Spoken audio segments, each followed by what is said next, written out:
Okay, let's get into it. Ah! Ah! I I went to click and my hand like went blah, and I clicked on the wrong thing. And that's the intro today. Welcome to the show. I'm your host, Johnny Baghead. I worked really hard on that intro. It was very good, yeah. And what is it today? Oh, yeah. It's Valentine's Day, so this is the best I can do for like sultry eyes. No, that's just weird. Okay. So, what are we doing today on this day of love? We're playing Resident Evil 2. That's what. Resident Evil, a series where no one has sex, no one's getting laid, so you know we'll fit right in with that. Like you'll get a kiss if you're lucky, maybe, and that's about it. But yeah, after playing Resident Evil DS, I think I just wanted to play more classic survival horror, and for a while we were going to do remake afterwards, but I kind of realized after going through both classic and rebirth mode that Resident Evil Remake would have felt very similar, so it's probably better for me to go back to that later. So instead I wanted to go to Resident Evil 2, and I wanted, just like with Resident Evil DS, I wanted to pick a odd version. And the craziest version of Resident Evil 2 has to be the Nintendo 64 port. Because the fact it exists, bearing in mind, this was a PlayStation 1 game originally, right? Made for CD. It came on 2 CDs though. That was actually a mistake where the devs... I tried to find like a proper technical breakdown of it, but it had something to do with they compressed the audio ROM. It could have all fit on one disc, but they compressed the audio ROM, and it happened so late in development that it was quicker to just split the two characters on separate discs than it was to try and like redo all the audio. But you know, like a regular PlayStation 1 CD. What was the size of a regular PlayStation 1 CD? Oops, that's not my web browser. Let's look that up because I'm curious. PS1 disc file size.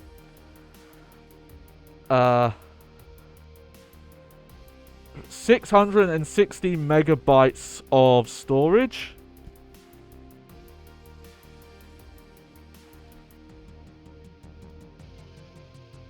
And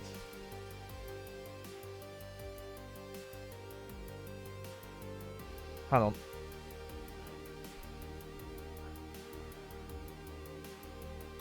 on. And it depended. Yeah, about that, around 700. There's probably some was used up by probably some other stuff. Here we go. So there was a couple of different types.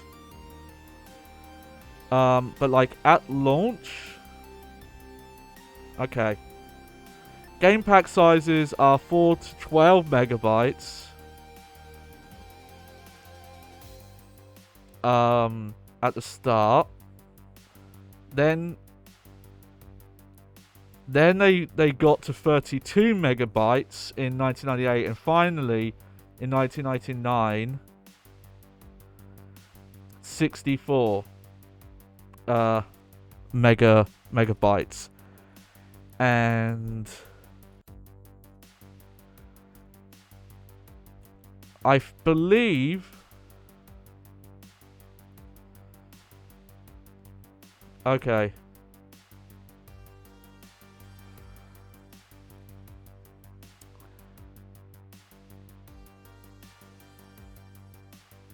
I'm trying to see if they say what size. I believe Resident Evil 2 is on the 64 megabyte one. But, you know, but taking off that, that compression issue, as a whole PlayStation 1 game ported down to 64 megabytes, and nothing is cut in this game. In fact, this version has the most content. We won't see it until I'm done with the main playthrough stuff. Because it's all stuff you unlock. And this is actually probably the coolest thing. You can actually use cheat codes to unlock everything, which isn't possible in the other versions. In the other versions, you had to do all the campaigns, and then the hard campaigns, the Tofu Run and Hunk, to unlock everything. In this version, you actually don't need to do that. You can just put in like a cheat code and it unlocks everything. But we're not doing that from the start. We are just going to... Oh, here we go. We're just going to play here. Now, when we play this, I'm just going to warn you beforehand in case it bothers people. You are going to notice a black border with this capture. And there's not much... I can't do anything about it. Because this game, especially if you're using... if you're playing this with the expansion pack, which, doubled the RAM that the Nintendo 64 had, it changes resolution a lot. And though when you're in gameplay, it doesn't seem to be that bad, but I noticed different menus and scenes, the window size is different. So when you're in the item menu, the black border shape is different. So if I cropped it in some scenes, in other scenes, I would be cropping off part of the screen. And also, like usual with games I'm running through RetroArch, I have retro achievements running. Here, let's start this so you can see the amazing FMV that they somehow managed to get on here. It's obviously lower quality, like I think it's lower frame rate. Though they've I think they're trying to like blur the frames together to make it smoother, and obviously a lot lower resolution. Oh yeah, you can't hear it yet. There we go. There's desktop audio on. But yeah, so we'll just have to deal with it. It won't be too bad. Okay. So the thing we do need to decide is if we're gonna play Chris. That's alright. No, what am I saying? Been playing too much Resident Evil DS. If we're gonna start with Leon or Claire, I just want to talk quick. We are using type B, so unlike Resident Evil 1, the original PlayStation, also Saturn version had this. I don't know about PC, but Capcom USA purposefully took out auto-aim to make the game harder to beat if you rented it. What they did for some reason with Resident Evil 2 is they have it off by default. You have manual off by default. We're using Type B, that puts auto on. But at some point, I need to show off Type D controls, this first-person thing. Though, kind of funny they call it first person, because I think it's flipped. But, that's just a pro tip if you're ever replaying the original Resident Evil 2, and it's been a while, or you're trying it for the first time.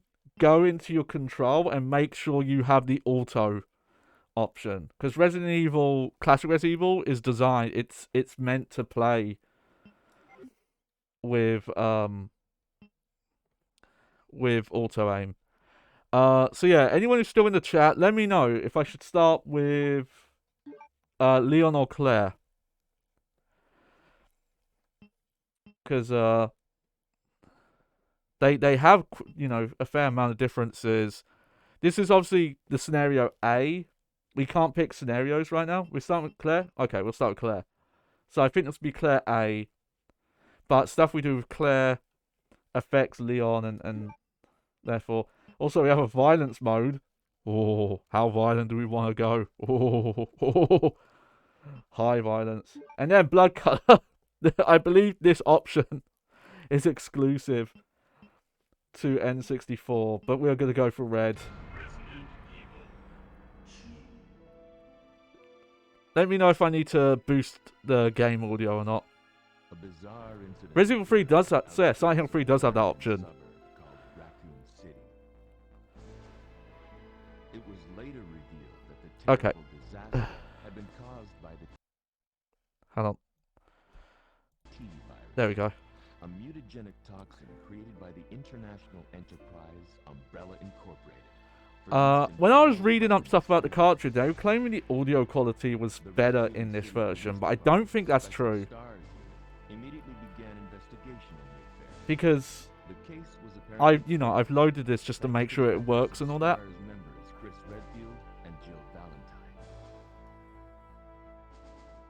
But the Umbrella Corporation's experiments were far. That narrator's kind of hard to hear though. I think that's the same in the original version as well. But yeah, you go. Yeah, look. These do look a lot better on the other versions. Like pretty much any other version you play, the pre-rendered cutscenes look better, but there actually aren't that many. There's like the attract mode. There's this opening here. And then there's like 1 or 2 in the main game, and then the endings. I'll have to do more research. Oh yeah, this audio is definitely... Maniac! Why'd he bite me? I love that guy's voice. I love the way that guy talks. Why'd he bite me? Hello? Is anyone here? Hello? Here's Claire with a nonsense biker outfit. Hello? Hello? Oh, no. Look, I'm sorry I bothered you, okay? Just don't come any closer. Are you listening? Ah. Ah.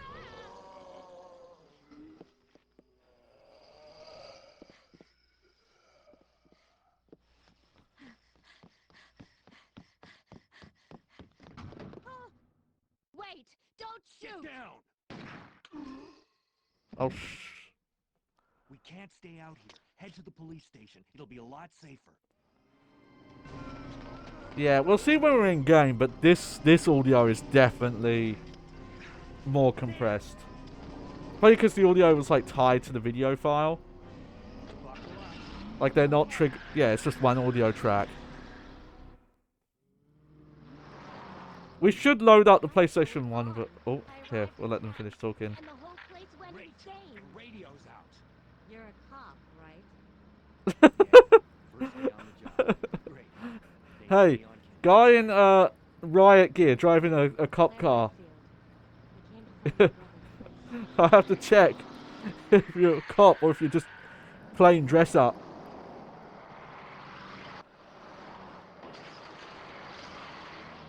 Hey, could you open the glove box? Sure. There's a gun inside. Better take it with you. Sounds really sarcastic when she says that. Oh shit! I love this zombie because for some reason he has like the same hair as Leon. So it just looks like they took his character model and made a zombie out of it. You okay? Just Damn. one piece. Didn't last long. Maniac's gonna ram us. My cat's sitting on my computer again.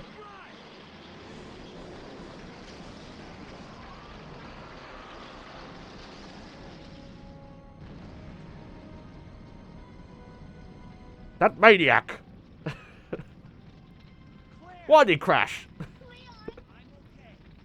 Head to the station. I'll meet you there. Okay.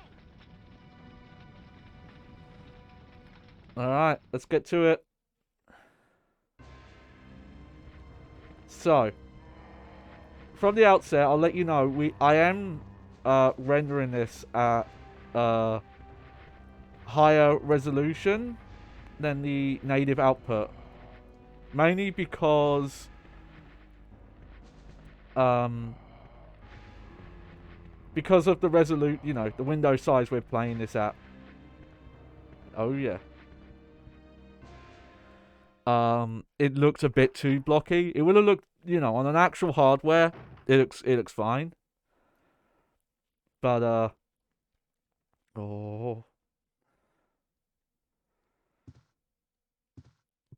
yeah. Emulated, it looked a bit rough. But I didn't put it too high because these backgrounds are far more compressed on N64. Also, Freeze!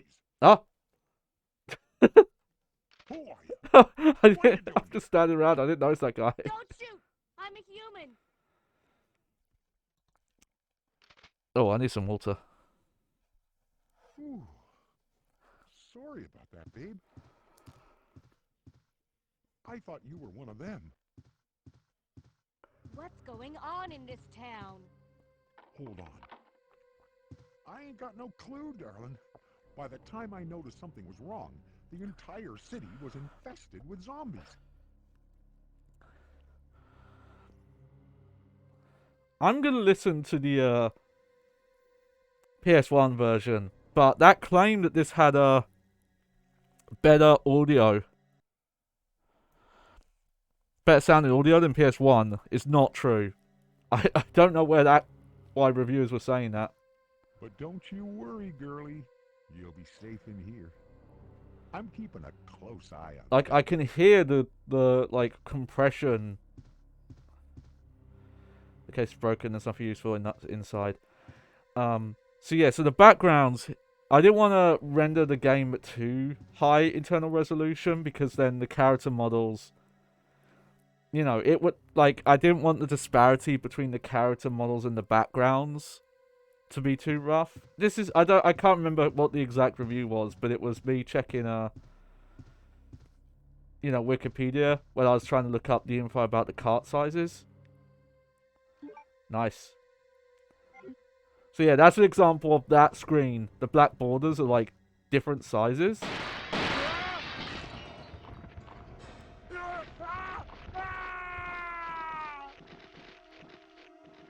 Okay. Hopefully I can... Oh no. Oh. Oh no. Come on. Oh. Oh. Darn it. There we go. Wow, we're still fine. I got grabbed. Nope. Oh. Okay, we're definitely not fine anymore. But here we go. This is new. We have, Oh, hey, Roberts. How could this have happened, Barry? The town's been overrun by zombies and has literally become a nightmare on Earth. I think that's a misuse of the word literally, but whatever. As you know, my concern for this town is as great as your own. I have waited for your arrival on the assumption that you were still in the area, but the threat of my shop being overwhelmed by zombies has become too great. I've already distributed the majority of weapons and ammo to the town's survivors, including the Raging Bull you special ordered. I hope you understand, given the circumstances. At any rate, I have no intention of pointlessly sacrificing my life and will by retreating to Stoneville. If you get this message, meet me there. We'll go fishing. Oh, sorry, I read that wrong. And we'll retreated. Okay, so I'll mention this now. That was an EX file. And what the EX files are these are notes that are exclusive to this version. Minnie! Did she just fall off the computer? Okay. Sorry. I'm gonna have to find out what she's doing. Oh, hang on. I'm gonna have to... Are they canon? That I don't know, but they don't... They more tie this game into, Resident Evil 3 and Code Veronica. Like, that's just a note of Kendo mentioning that he knows Barry. But, here you go. Just give me a sec. Oh. Minnie? Minnie, where are you? Come here. What's going on with you, Minnie?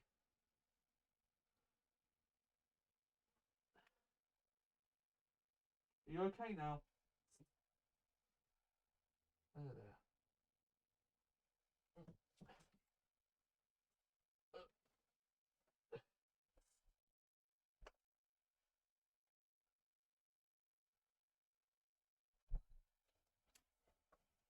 There we go.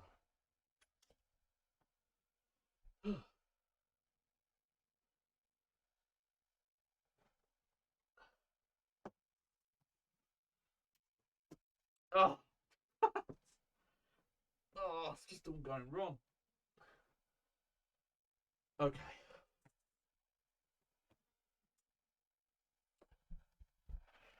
Oh, I'm coming back. Don't worry. Put that there. Look all frizzled. Frazzled now. Oh, sorry. Sorry.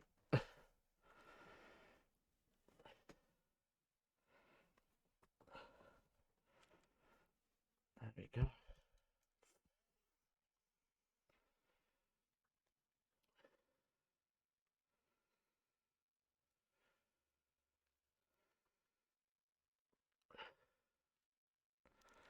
There we go. Okay. Yep, she fell off. She was sitting on top of my computer, which she knows she's not supposed to do.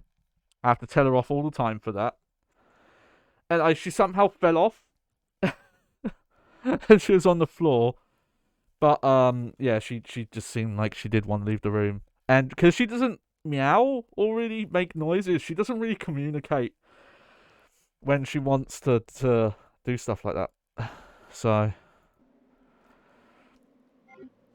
But here we go. This is new. We have different animations for different health states.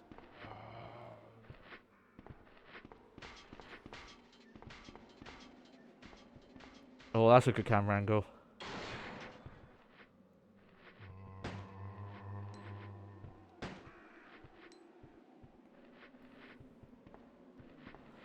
But we do not have 180 turn. That did not exist yet.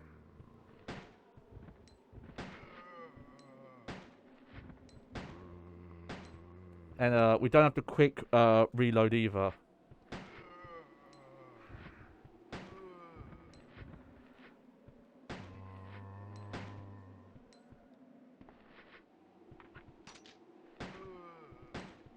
Jesus Christ, guys.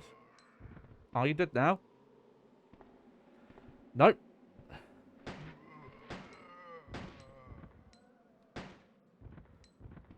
Okay, hopefully now they're dead.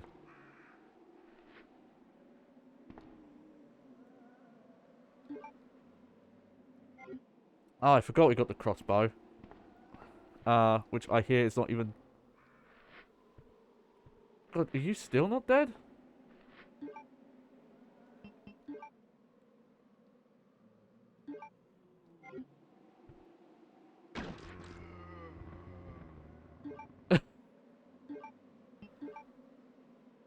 The Browning HP manufactured by FN Belgium.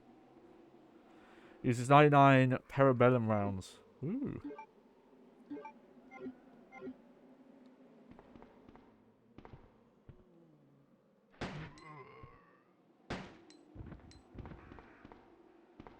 Okay. Love that graffiti art. This too shall pass. Oh, really now? Okay.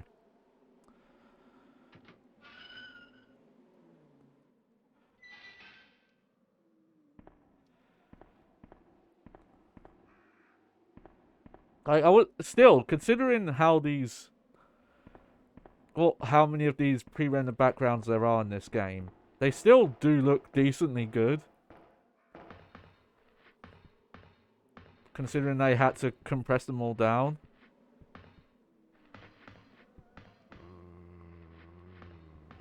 Sometimes I don't want to run through the backgrounds, actually, because I just like taking them in.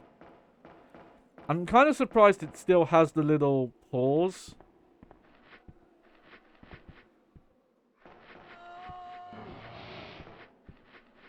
No, hang on.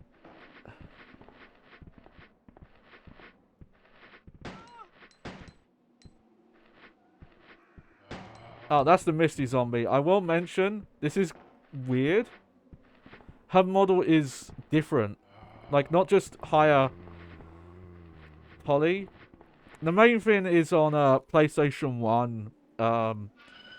This was during the time where most animated character models done like this were not one solid model. They were like, whoa! I don't know how that... I don't know how I got through that. But, a lot of the time, 3D models were actually made up of parts. And that's still the case here. So, like, the feet... Oh, no.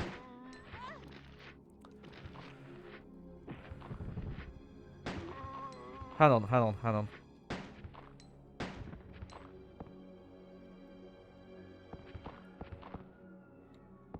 Let me just get through the... Oh, okay. When the screen changes, it looks like it's bouncing at the bottom. I think that's how, because of deinterlacing. I notice on some screens you can kind of tell it looks a little flickery. I think just there's like the tech of this game, like this port specifically, is so weird that okay, it's got some weirdness on it. But yeah, on PlayStation 1, it was a lot more obvious that the model was made of like separate polys that was like held together. The main reason is it was a lot cheaper for polygon count. That if you wanted to have a character whose elbow moved like that, instead of having a model where that would stretch and look weird, it would just be a separate model that was like rendered around like on all sides, so then when it turns, and yeah, you could tell that was how it was done. If you play Mario 64, that's like an early example of that style. Later into 3D, that's when characters started to be just one whole model. And I think that's still how it's done here, but it's a lot less noticeable. Okay, so Dario's, no. I can't help but wonder if anyone will read these words, but writing them will help me maintain my sanity if nothing else. After I've become a meal for those undead monsters, will the GIs responsible for sealing off the town laugh upon discovering my corpse? So this is how it's supposed to end? I don't want to die. I'm just not ready. My wife, daughter, mother, my entire family has been killed, but none of that matters anymore. Now my life is the only important thing. I would never have pictured my end to be like this. I had so much left to do. Rather than becoming a salesman, I should have tried my hand at being a novelist. It's what I've always wanted, but my mother would only tell me, you have a long way to go. Why did I ever listen to her?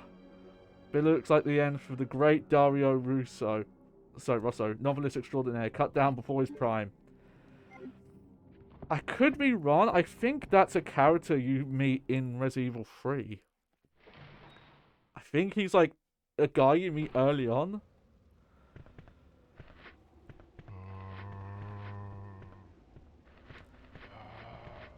Oh. Not doing a great here at the start. Oh. Shit.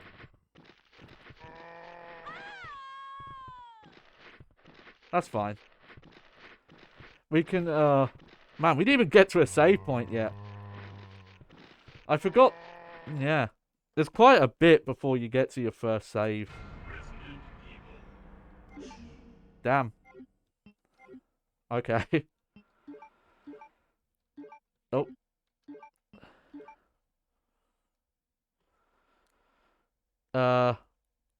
Yeah, that's him. That's Dario. Yeah. Okay, so that is the guy I thought it was. Yeah. So that was another EX file.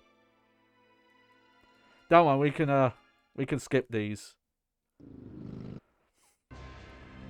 That's honestly I don't mind too much because you can totally get the crossbow from Kendo without taking damage.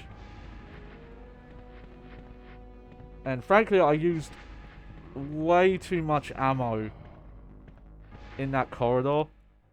Yeah, the container dude. He's real freaked out when you talk to him in Freeze! Okay, can you skip these? What are you doing here? Unfortunately, Don't no. shoot. I'm a human.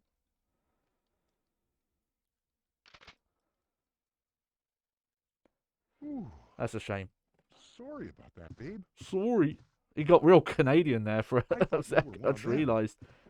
Sorry. What's going on in this town? Hold on. I ain't got no clue, darling. By the time I noticed something was wrong, the entire city was infested Well, with zombies. are zombies humans? That's the question, though. Okay, here's the thing. She wouldn't know, though. Because it's Resident Evil 1. If you get the itchy tasty note, that's the note that explains that they're not dead people. Also, did I just start with more ammo?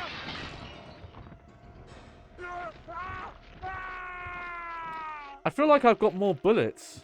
I didn't pick easy mode by accident, did I?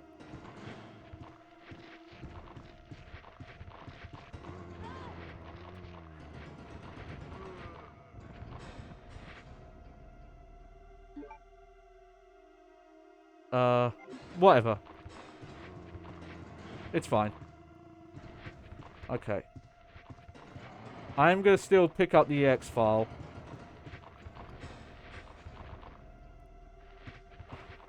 Where was it? There we go. That's a cheeky file because, like, that's so easy to miss. But, look, we took way less damage there. So...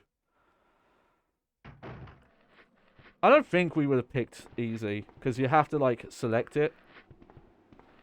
Maybe just it gives you more ammo if you start the game when you die.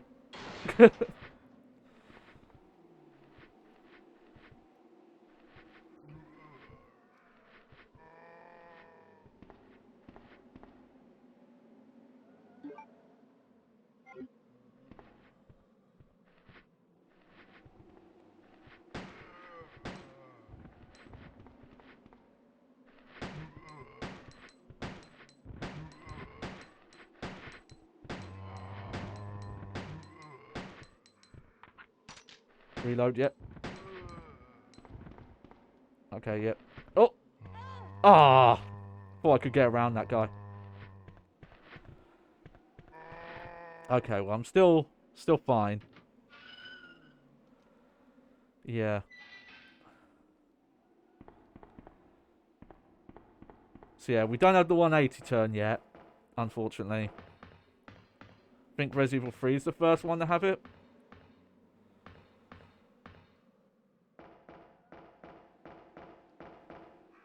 Also, I'm going to quickly, there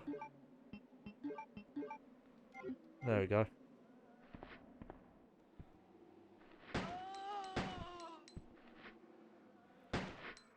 Oh yeah, so I was going to say, I got distracted by stuff going on. Misty in the that's I don't think that's her official name. I don't know if it's a fan name or it's just something in a book. But that female zombie, the one with the vest and the jeans, in the original game, she's wearing like cut-off jeans, like essentially the same that Claire's wearing, but without these like spats underneath. And for some reason they like they made them longer jeans in just only this version. Even though like with all this gore, I guess Nintendo were funny about it maybe.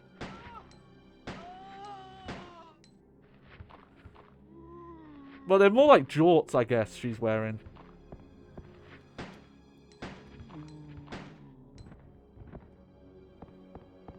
Oh.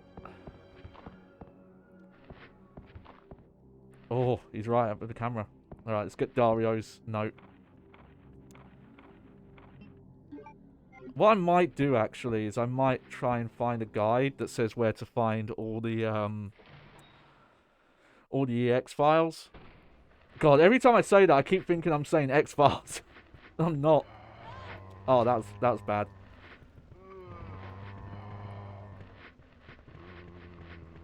There we go. So yeah, I'm using D-pad. I find for 3D controls, like tank control things, I vastly prefer using D-pad. I find, because it's like a digital input on movement, you know, like there's not a dynamic turning speed if you use analog. Let's see.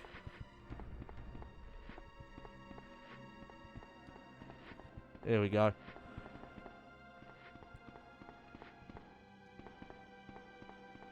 Hang on, is there a door there or no? Check the map. Oh no, it's coming up. Oh no, it's above us. Okay. Part of the who you pick first, path A, path B thing is whoever you pick first goes this way. If we had picked Claire second, she actually comes into the RPD from a completely different path. She would go down the path that Leon's going down now. Oh, yeah, this song.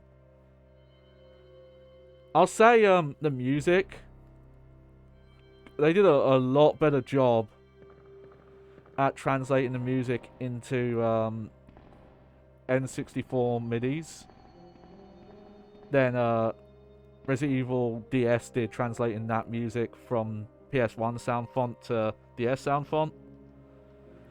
To obtain the key to open heart, I'll wait for the unicorn. Okay.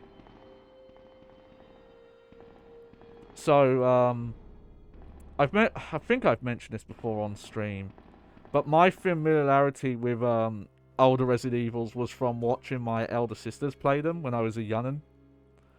When I was a small bag.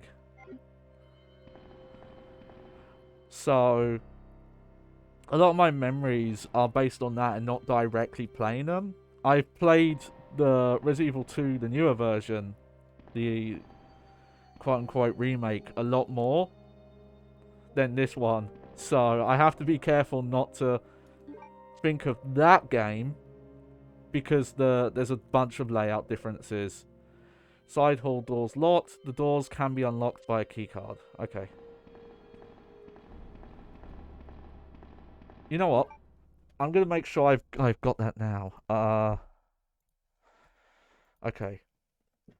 Resident Evil 2 EX files locations.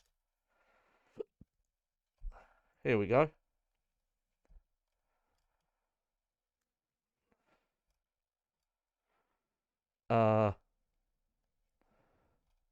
Okay.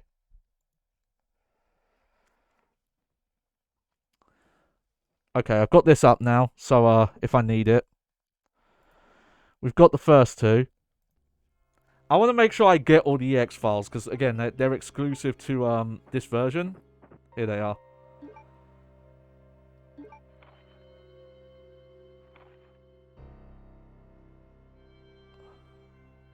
Oh.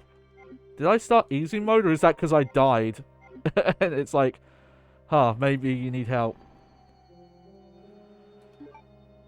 And there's the ink ribbon. There we go. God, it's done so good.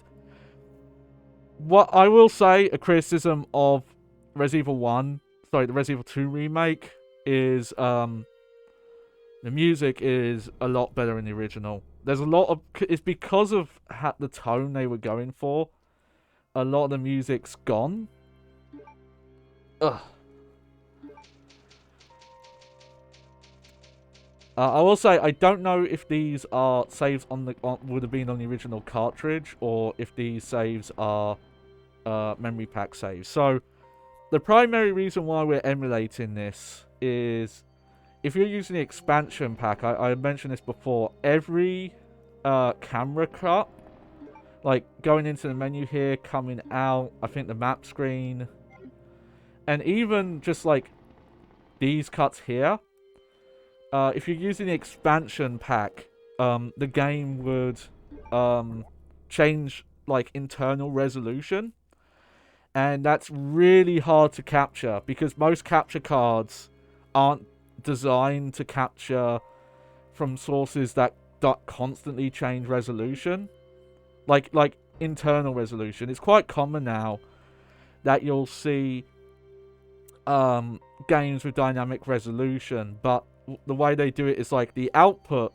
signal is still, for example, 1080p, but internally they'll start like doubling up vertical lines to keep frame rate stable. It is insane, yeah, but for, it was also a common thing you would see back then, that certain menus in games would be running at different resolutions for frame rate reasons and weird stuff like that. But I think it's because when you're using expansion pack, it allows for some of the scenes to run. It's got to do with, if you use the expansion pack, a lot of the scenes can run at a higher resolution. Are you the only officer left in the building? Who are you? Claire Redfield. I'm looking for my brother Chris. So if We you're gonna lost capture on, contact with him over 10 days ago. yeah, we'll talk about at the end of this. Jill Barry.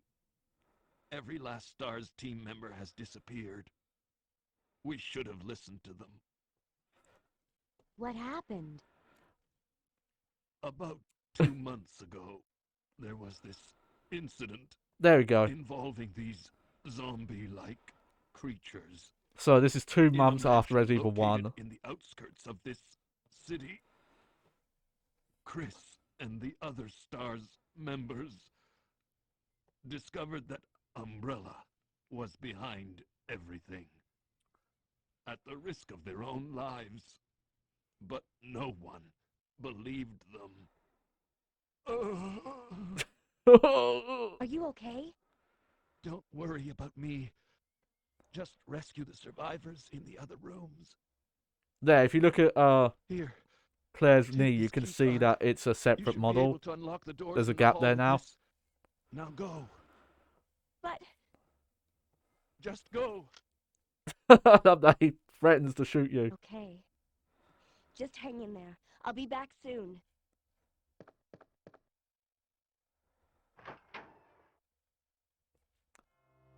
Alright.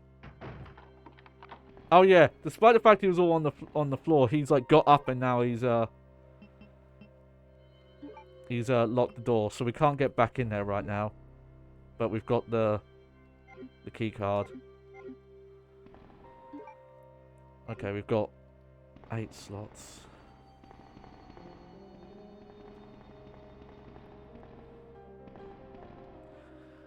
But yeah, so that's only with the expansion pack. So you could play the game on physical hardware without the expansion pack, but then obviously you're not getting those higher resolution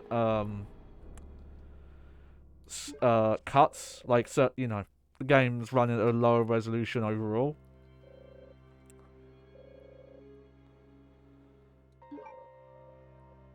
Checking up ID card. Plus, obviously, with emulation, we can boost the rendering resolution, like I've done here. So this also ends up looking a little nicer than it would have on real hardware because of it. Though, again, you with this game you want to be careful because rendering at a too high a resolution would make it very like you'd get a big disparity between the pre-rendered backgrounds and the character models, which you don't want. It's actually a major problem with the PS1 backwards compatibility. The weird PlayStation Plus I forget what it's called. The like higher tiers of PlayStation Plus on PS5 that has PS1 games is they're running at a high resolution, but a lot of the 2D assets aren't updated, so it just ends up looking weird, especially anything with pre-rendered backgrounds. Alright, police memorandum. Okay. This letter is just to inform everyone about the recent movement of equipment that happened during the precinct's rearrangement. The safe with the 4-digit locks has been moved from the STARS office on the 2nd floor to the Eastern office on the 1st floor. 4542. Cool.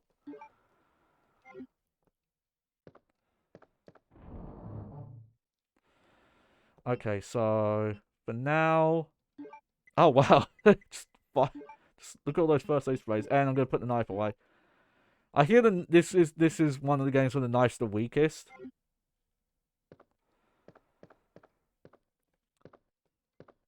There's an office over the reception desk. Always like... This is something, again, I miss. You don't see it a lot in modern games now. It's actually one of the big things that was missing from Resident Evil 2 remake is there was no like examining the environment and getting Oh hey. So Claire just starts with a lockpick. Cool, we'll start with that.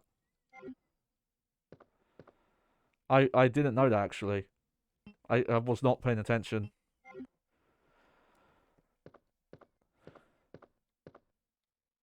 Yeah! Classic. Love that bit. Okay. We're going to equip this stupid gun. For a bit. No door skipping in this. Again, only game that officially allowed door skipping was Resident Evil DS.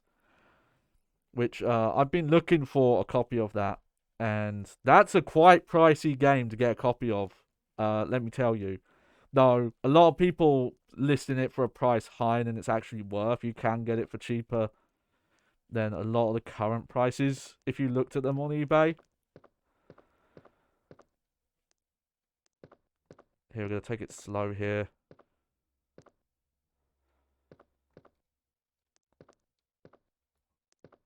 Let's see. It can't be activated since the cord is cut. Okay.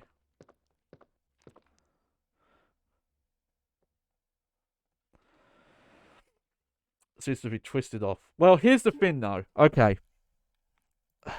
Here, I'll look this up quick, just because I was bringing it up, and I'll forget if I don't. Okay, Resident Evil Deadly Silence. Here we go. Price charting reckons the PAL version is worth... It is on average sells for about £45. In dollars, that's $55, and then the NTSC version they have at 92, which fuck that. And that's fucking stupid that it's way higher because loose is a lot cheaper. Loose is about half that. I think the DS already is unregion locked. It depends on the hardware. Some DSs are region locked, but the DSi isn't region locked, and the 3DS isn't region locked. I know this because I have an NTSC copy of one of the Trauma Center games, and it works fine. But yeah, if you look at like eBay sales, complete in box versions, yeah, they kind of go between like £35 to £65. But then if I go to like eBay and look at current prices. One person's selling it graded for $495, which price charting only has one graded cell on there, and it's not even close to that. So that's something to learn. But oh yeah, I'll talk about the grading stuff. But yeah, 50. Okay, so here's someone's got it for 70 new. They say new, but it's not sealed, so it isn't a new copy. It's like new, but £70, that's too much. Someone's selling a German copy for 200. Japanese copies actually seem to be the cheapest. But obviously, I don't know if I should look. If the Japanese ROM lets you turn on English text, that actually would be the cheapest version to get. But yeah, some of these prices are fucked right now. So, which is a shame.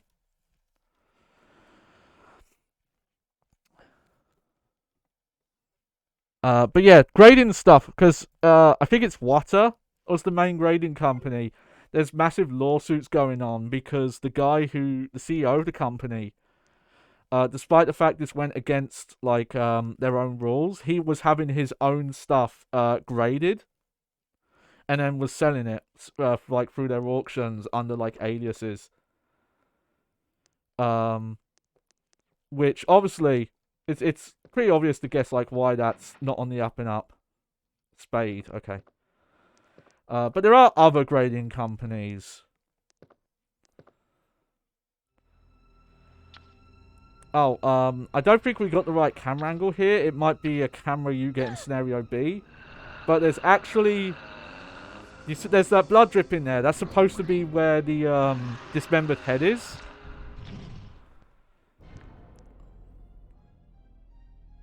Okay, so, lickers. Lickers are blind.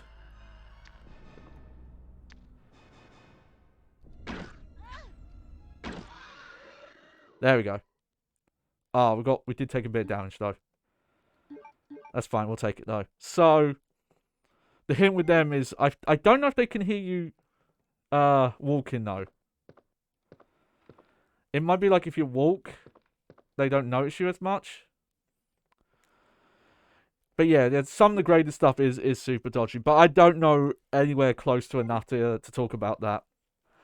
And I'm also, that's something I'm not even interested in terms of like collecting or trading graded stuff.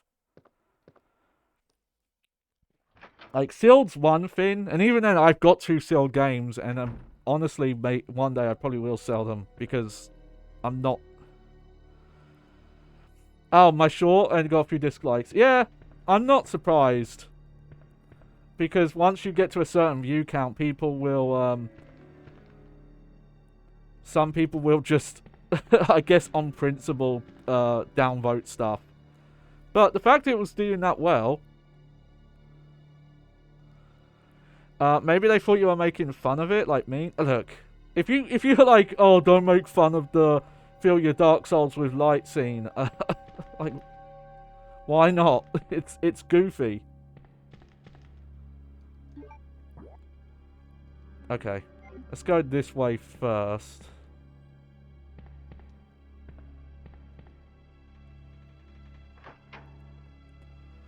But yeah, I'm glad that was doing okay. Oh god, this is a busy room. Oh man, not having quick turn is sad. And holding the run button does not make you turn quicker. But there is an alternative control scheme we will talk about, but I'm gonna wait until some block pushing comes up. Oh yeah, it's really hard to tell here. But if you look up the AI upscaled versions of this, is this the chase or did Resident Evil 4? No, he's my uncle. But Dr. Salvador, he's my uncle. I'm just Johnny. I don't have a doctorate, sadly. But in all realness, yeah, he is a big inspiration behind the bag. Specifically, here, I'll do it quick. But this is my old bag. Hang on, you can't see my cursor. On my shelf here, my fake digital shelf, I've got two bags. This one on the right, that's my original bag that I made like over a decade ago. And that was meant to be like a fancy version of him. Whereas this one was actually more like the chainsaw. The one on the left is more like the chainsaw Manji. Haha. But I will say my love affair with Baghead's definitely big. Resident Evil 4 is a big inspiration, and I will say he looks really good in the remake. They made him a lot more creepier with the weird eyes and fucked up skin. But yeah, if you look at the like AI upscaled versions of these backgrounds, you can tell that this is a actual picture of the Lakers. So Richard said, "Oh, thank you. Yeah, I like designing it and coming up with weird looks. How come you're not affiliate? Just unfortunately, you need an average of like 3 viewers. We're close. We're very close, but Twitch's average viewer algorithm is not very kind to you if you're like a single digit streamer. So even though I've had peaks way higher than that, because like you have no viewers when you go live and you're setting up for the first 15 minutes, it fucks with shit. But we're close. But at this point, I'm trying not to think about it too much because I'm just like looking at numbers and getting all upset. So, all right. The Raccoon Police Department was unexpectedly attacked by zombies. Imagine if this report said expectedly attacked. Many have been injured. Even more were killed. During the attack, our communications equipment was destroyed and we no longer have contact with the outside world. Yeah. That's what this is all about, though. I just want to have fun doing it. And I do, so. Yeah. We have decided to carry out an operation with the intent of rescuing any possible survivors, as well as to prevent this disaster from spreading beyond Raccoon City. The details of the operation are as follows. Security of armaments and communications. I love this bit. Oh, here we go. Chief Irons has voiced concern regarding the issue of terrorism. This was pre 9/11, by the way. Due to a series of recent unresolved incidents. On the very day before the zombies attack, he made the decision to relocate all weapons to scatter intervals throughout the building as a temporary measure to prevent their possible seizure. Yeah, well, he was mentioned by terrorism, but the chief police said, hey, to stop terrorists from stealing our guns and ammo, I'm going to randomly spread all of the ammo throughout the building. Obviously, this is written as an explanation for why you're picking up random ammo and stuff everywhere. Though, it also comes up later on as a good explanation for some stuff. Unfortunately, this decision has made it extremely difficult for us to locate all ammunition caches. It has become our top priority to recover these scattered munitions to unlock the weapon storage. As stated earlier, it will be extremely difficult to secure all the ammunition, sorry. Thinking of old school GTA there. However, a considerable supply still remains in the underground weapon storage. Unfortunately, the person in charge of the card key used to access the weapon storage is missing and we have been unable to locate the key. One of the breakers went down during a battle and the electronic locks are not functioning in certain areas. It's become top priority to restore the power in the power room and secure the locks. Okay, and I think this is a day later. The west barricade has been broken through and another exchange ensued. We sheltered the injured in the confiscation room on the first floor temporarily. 12 more people were injured in the battle. Additional report. 3 additional people were killed following the sudden appearance of a yet unknown creature. This creature is identified by missing patches of skin and razor-like claws. That's the one we just killed. However, its most distinguishing characteristics is its lance-like tongue, capable of piercing a human torso in an instant.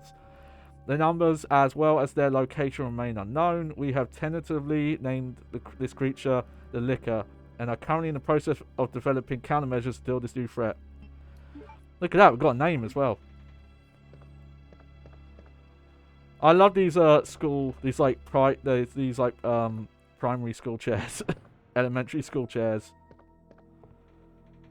that the police have here. Just let's have a look through. I just want to empty soda cans and junk. Ah, okay then.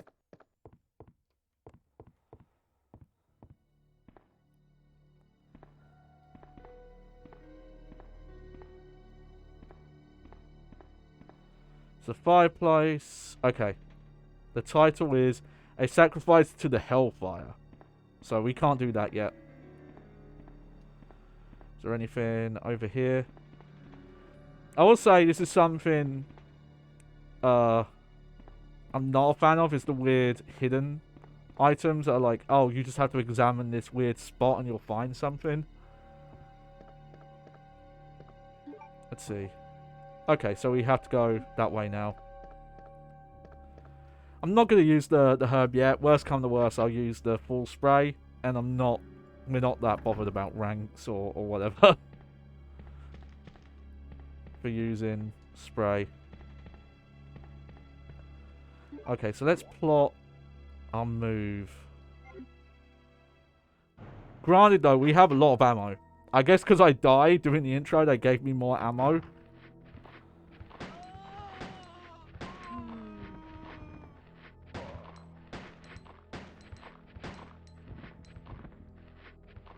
Wow. Well, that one's not dead yet because there's no poor blood. Also, that annoying quirk from Resident Evil 1, where enemies were, oh, diamonds, were invincible while they were getting up, is gone. Maybe in certain states they still do that.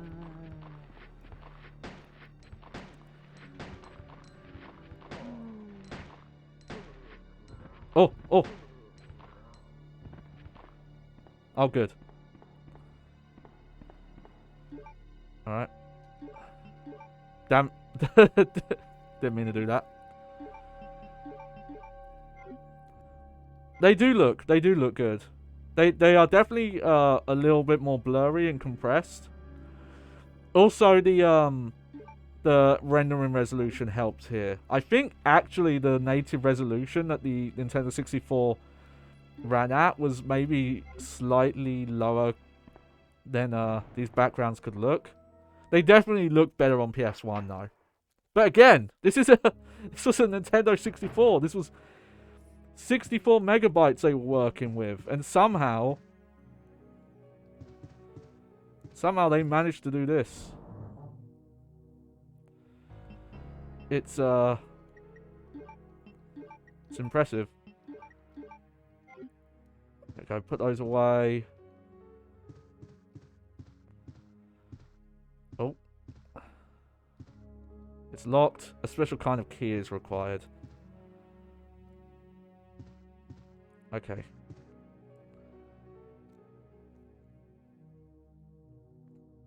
Wow, that short? What does that mean? Sorry.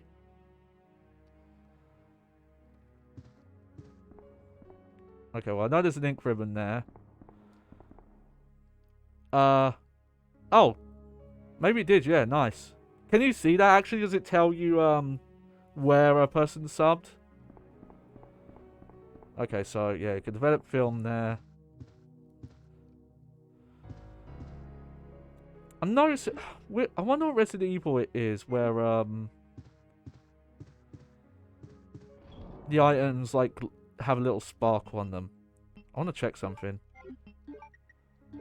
Hey! God, that annoyed me so much. Oh, back it up, back it up. Yeah, I know it's on my OG channel. I'm just curious, does YouTube give you analytic information? Sorry. to let you know why, like, oh, someone subbed while watching this video kind of thing. Or they subbed from your main page. Like that kind of thing.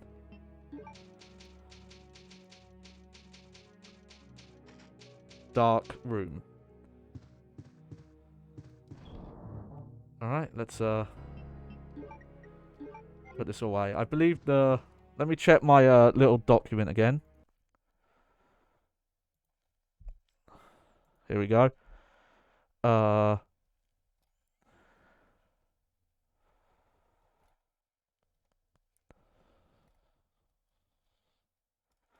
Okay.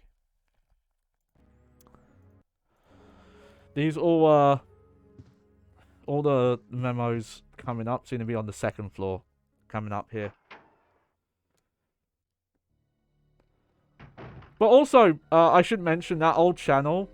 The one I'm gonna, like, at some point kind of try and turn into a main channel. Don't leave the darkroom door open. What it does tell you is the traffic source. Yeah. YouTube actually is very detailed about that. A lot better than Twitch is. A lot of Twitch just says, like, other or website and doesn't give you the actual URL. But sometimes people sub to that old YouTube channel out of nowhere. And I don't know why. Considering that, you know, up until recently, how often I would upload on there was very random. The knob turns but the door won't budge. It seems to be sealed from the other side. Alright, here we go. We've got our first push-in puzzle. Something is written on the mounts. The god of sun and the god of moon. Their gaze upon me is the only thing that releases my soul. So, as I always mention, 3D controls, aka, you know, tank controls, just aren't very well suited to doing block pushing puzzles. This movement makes sense for navigation and in like fixed perspectives, but for pushing stuff, it's a bit awkward. So,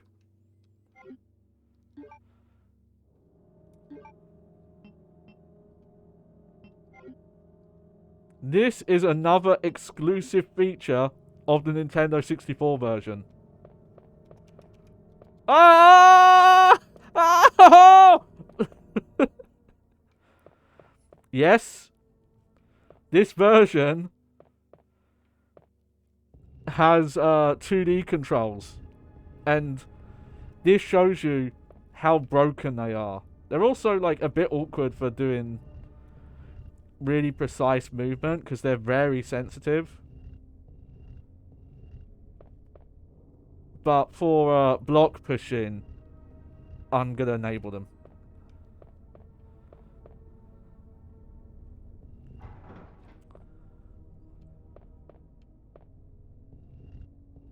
But if you're using them in actual gameplay, and it's weird they call these third-person controls. I think that's what they call them, or they call them first-person. It's weird. Yeah, that's because of how the model works. It's because her knee, her thigh, and her lower leg, her calves are actually separate models. That's how the models work in Resident Evil 2. And I think 3 as well. I think it wasn't until Code Veronica where they started using full models. So, there we go. But yeah, they call that first-person controls. That doesn't make sense. I would have flipped them. I would have said that these were third-person and these were first-person. Because in this mode, you move relative to your character's perspective. Whereas in this one, you move relative to the camera's perspective. It's why Silent Hill calls tank controls 3D controls, and it calls the other ones 2D. And I believe I always forget, but some of the Fatal Frame games have the option, and they call one relative and objective, which I like the kind of naming conventions there. Of like, oh yeah, you're moving either in an objective sense or a relative sense. But again, that control method is exclusive. It's not in any other version. I don't think it's even in like the GameCube re-release, because the GameCube re-release is based on the Dreamcast version. So here we are in the STARS office, which there's one of the extra marks of contest winner, Chris Redfield. A picture of the STARS members. Here they are. Do I know all these characters? Let's see. I don't. Also, I'm just realizing I don't think Rebecca's in this picture. I guess because she's supposed to be a rookie. So I know that's definitely, that's Chris and Jill in the middle.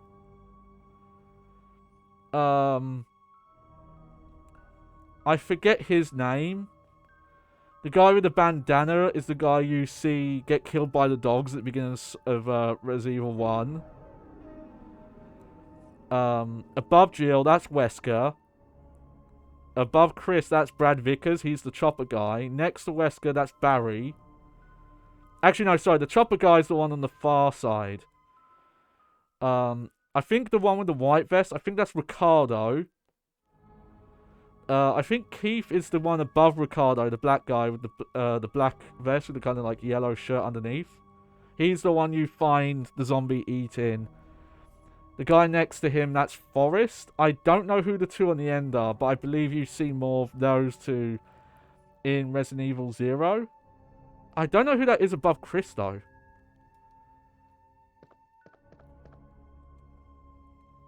Oh, that's a weird spot for ammo. Okay. I keep forgetting they've given me, like, tons of ammo. Let's see. It's trash. Someone must have searched the desk. Oh, yeah. Okay. Let's show this off, because it's dumb.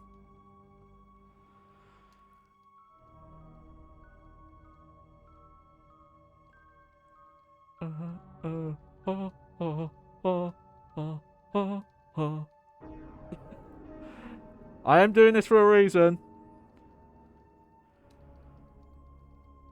If you've never seen this before, I'm happy to show this off.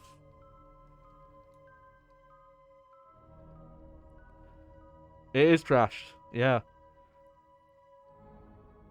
Look, I'm just doing a really thorough look. Oh man, look at that CRT in the top there. That's beautiful. That's a beautiful screen. Look at it. I haven't. Ah! Oh! There we go. See? No, I think you have to do it 50 times, I believe. It's either 25 or 50, but I wasn't counting. It appears to be a replica of a gun.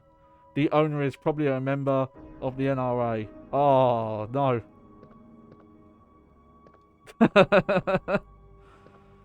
Let's keep away from that desk.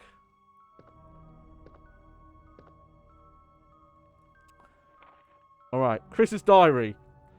August the 8th. I talked to the chief today once again, but he refuses to listen to me. I know for certain that Umbrella conducted T-Rise research in that mansion. Anyone infected turns into a zombie. But that entire mansion went up in that explosion, along with any incriminating evidence. Which is funny, because if you played Chris's campaign, Rebecca's the one who's like, yo, we should blow this place up. And he's like, yeah, I'm all for that. Since Umbrella employs so many people in town, no one is willing to talk about the incident. It looks like I'm running out of options. August the 17th. We've been receiving a lot of local reports about strange monsters appearing at random throughout the city. This must be the work of Umbrella. August 24th. With the help of Gio and Barry, I finally obtained information vital to this case. Umbrella has begun research on the new G virus, a variant of the original T virus. Haven't they done enough damage already? We talked it over and I've decided to fly to the main Umbrella HQ in Europe. I won't tell my sister about this trip because doing so would put her in danger. Please forgive me, Claire. Yeah, if it wasn't obvious, we're playing as Chris's sister and that's why we came to town. Oh shit, he had the unicorn medal on him.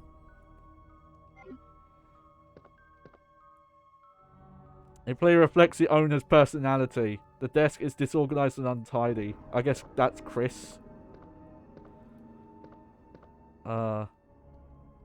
Weird. I wanted to look at the jacket and the guitar. Here we go. So this is an EX file. This is new. It all began as an ordinary day in September, an ordinary day in Raccoon City, a city controlled by Umbrella. No one dared to oppose them. That and the lack of strength would ultimately lead to their destruction. I suppose they had to suffer the consequences of their actions, but there would be no forgiveness if only they had the courage to fight. I believe this is actually the speech that Jill narrates at the beginning of Resident Evil 3. But it's true that once the wheels of justice began to turn, nothing can stop them. Nothing. It was Raccoon City's last chance, and my last chance, my last escape. So yeah, that's the opening narration. There's a picture of a young man. There's a good chance it's her boyfriend. In Resident Evil Remake, that's a picture of a dog. So that was Jill's boyfriend the whole time. So yeah, that's Jill's desk. And this is supposed to be Rebecca's desk. Yep. Okay, nothing in there.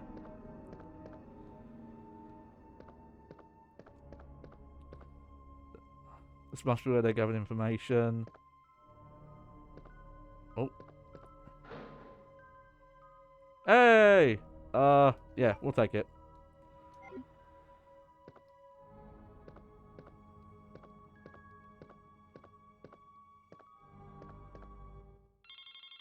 Oh.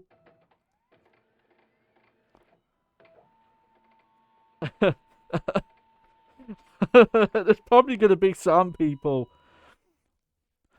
who either watched the stream or watched the archive, and they're not going to know what the fuck that just happened. They're like, what's this weird printer? It's like, no, this is a fax machine. This is how we used to send documents before email. You used to phone line send them. Federal Police Department. I'm sure US still has fax, but I bet the percentage of people who watch Twitch who know what a fax machine is that number's probably shrinking. Internal investigation report. Mr. Chris Redfield, Raccoon City Police Department, Stars Division. As per your request, we have conducted our internal investigation and have discovered the following information. 1. Regarding the G virus currently under development by Umbrella Link. So far, it is unconfirmed that the G virus even exists. Regarding Doctor, what? Regarding Mr. Brian Irons. Mr. Irons has allegedly received a large sum of funds in bribes from Umbrella Inc. over the last 5 years. He was apparently involved in the cover-up of the Mansion Lab case, along with several other incidents in which Umbrella appears to have direct involvement. Mr. Irons has been arrested under suspicion of on 2 separate counts during his years as a university student. And he's a police chief? What the fuck? Oh, this is a little too accurate, this game. I'm gonna get in trouble for that, maybe. He underwent psychiatric evaluation as a result of the charges, but was released due to circumstantial evidence as well as his phenomenal academic standing. As such, extreme caution is advised when dealing with him. Jack Hamilton. Oh dear. Yep, phenomenal academic standing. I like that the trophy was even like that. Memo's fucking stupid. Okay, I'm trying to remember something. Yeah. Okay, it's a very depressing topic once you start thinking about some of that stuff. It's locked. Okay. Alright, so yeah, we need to go back down now.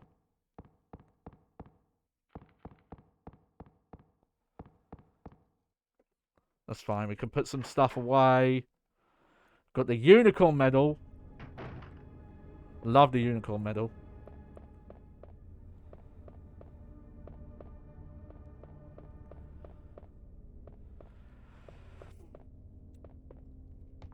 Also, I find Resident Evil 2, they went really crazy with the amount of cuts and pre-rendered scenes. I think Resident Evil 1 in comparison, like the camera does not shift angles as much. Whereas it happens like all the time. Like look at that, that's like 2 cuts there to kind of like zoom in. I think it's why in some ways the updated, you know, Resident Evil remake, which I call an adaptation more than a remake. That might seem pedantic to some people, but you know, I can't help it. It's just how I feel. Okay. Well, the film we can use now. The grenade launcher I'm going to put away, though.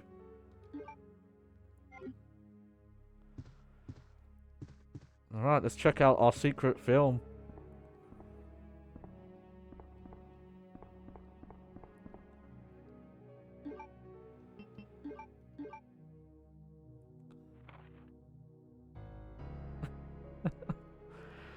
So, yeah, for mashing the A button for like 2 minutes. Apparently she does, yeah, she knows how to develop film. We get this weird Photoshop bad picture of Rebecca. I don't know what's off with it, but it does look off. It looks like... It's pretty simple. It looks like they got a picture of like a real person and very badly pasted on a pre-rendered picture of like Rebecca's head. It reminds you of AI art, does it? Yeah. And there we go.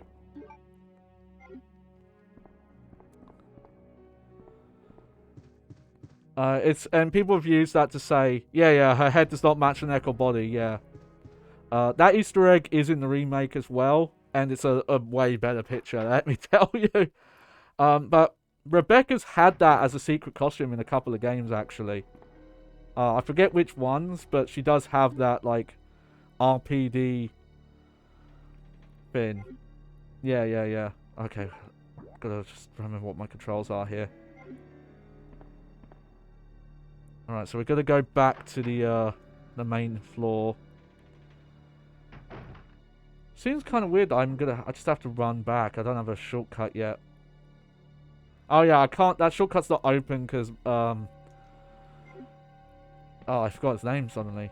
But the officer we found, he's locked the doors. Ah! That actually spooked me a bit. I forgot about that. Ah! Get off me! Get off me!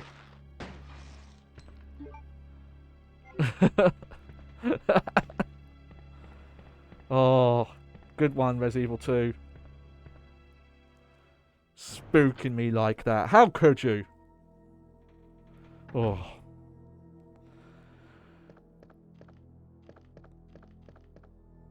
Yeah, I think it's here. But where the blood's dripping, there actually is that officer's dismembered head. But it's actually off-scene. So it must have been something they were intending to show originally, and then they moved it. Because it was probably considered too gory, maybe.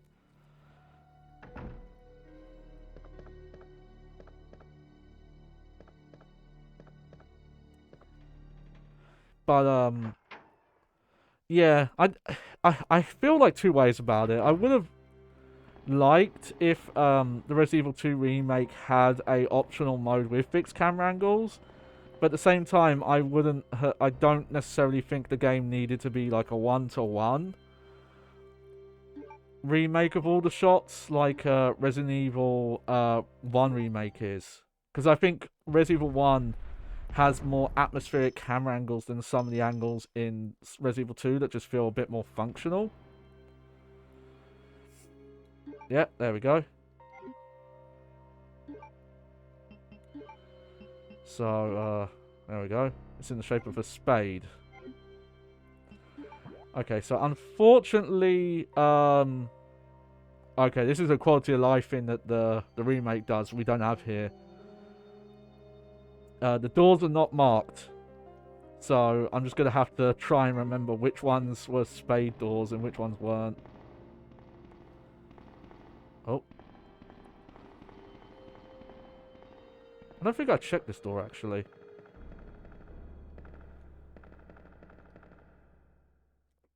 Oh yeah, I just never checked the store. Hmm.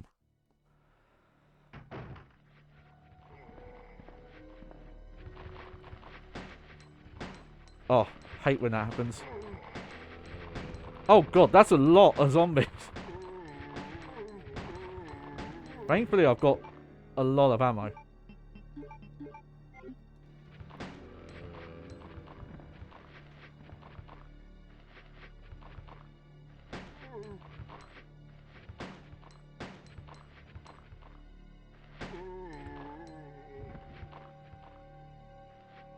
Okay, well, there's still a... Ah! Get off me! How are we doing? Okay, still yellow. At least the menus are snappy.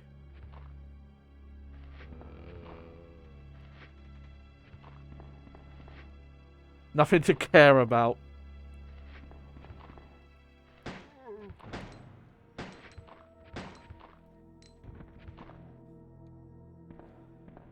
She's still looking down at one of the zombies. That makes me think one of them's still alive.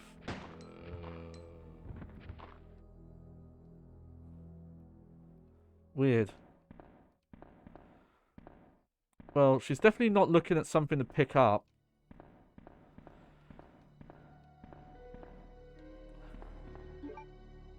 Here, we'll, there we go.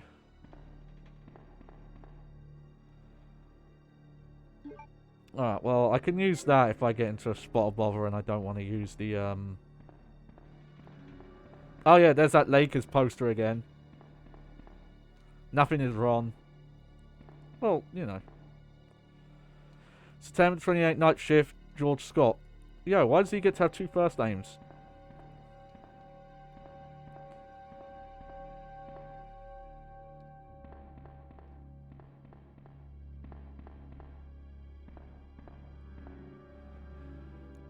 I don't know what's down this way.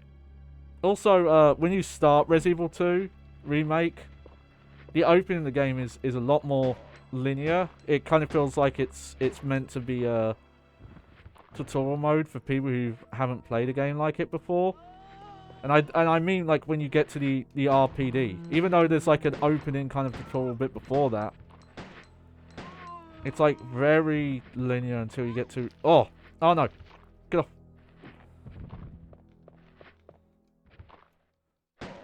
Here's the thing though, Resident Evil 2 always was a more action heavy game. It always gave you like way more ammo. Okay, so that's diamond. Let's see. Oh, okay.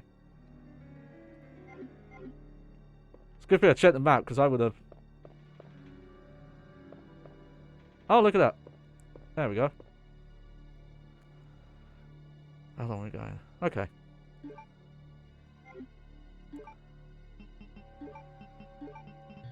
Oh. Yes. There we go. One other thing I'll talk about, just because, I did look up, because I do have, you know, real N64 hardware and all that, but it's PAL stuff. So that already, affects games if I'm going to play them. What I would need to do, if I ever wanted to stream, like, actual Nintendo 64 hardware, I would have to import a Nintendo 64. Because the console itself is, like, hardwired to PAL. It's a magic mirror. No, there are, like, external devices. Like, there's a thing you can do where you plug in, like, a PAL and an NTSC cart into, like, this weird, like, double slot thing. And it will let you play NTSC stuff.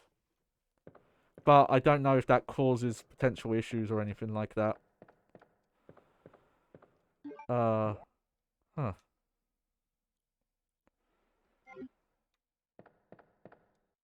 there nothing else in here? Just that? Oh no, here we go. As I write this, my hands shake with both anger and fear. The civilians of the town have been blockaded by the military. And though I sigh for the survivors of the town, I still feel that it's the best decision. They cannot take the chance of further spreading the disease. I'm going to make it my top priority to cover what has caused this incredibly dangerous incident. So far, I've only found out that the disease is not airborne. Alright. I don't think that's an EX file, but let's check.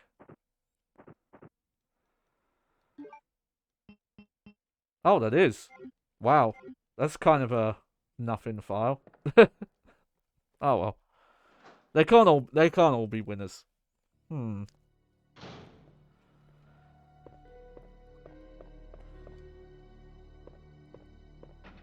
It's locked.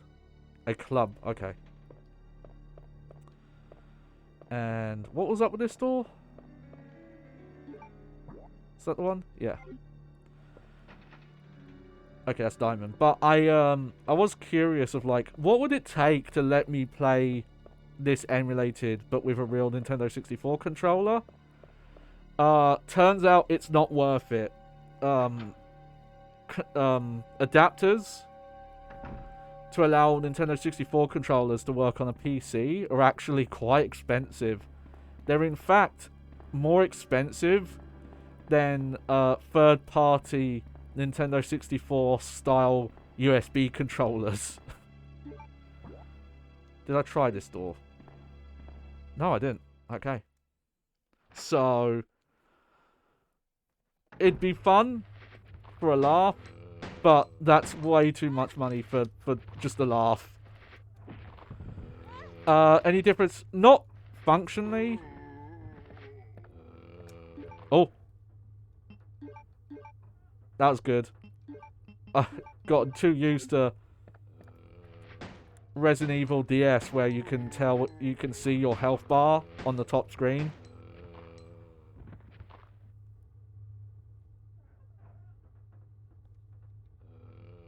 Okay, there's still a Zambino around here somewhere.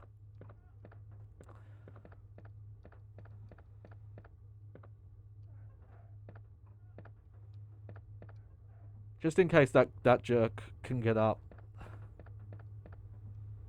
Hang on. Oh, David's letter. My sanity is at its end. I still can't believe this is happening. We lost another man today, Mayor. One of our better marksmen. He saw me panic once we were overrun by the zombies, but he came back to save me. But when the time came to return the debt, I ran. I could still hear him calling out my name. I could still hear the screams coming from behind, the sound of his flesh being stripped from its bones. I was afraid, terrified. It's the 27th. The fight to stay alive continues.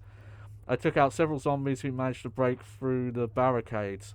Now I'm cutting through the chill with whiskey, unloading my Mossberg on anything undead. That shotgun's become a close friend of mine. I've blasted many a zombie into fertilizer with it. We lost 13 men as of yesterday. In 3 hours, we'll bicker over trivial things in the meeting room. It's a total waste of time. When I finish this bottle, my old friend Mossa will be turning one last body of fertilizer. Peace at last. I can hardly wait. Oh man, yeah, that's depressing. I mean, you know, it's a depressing situation, so...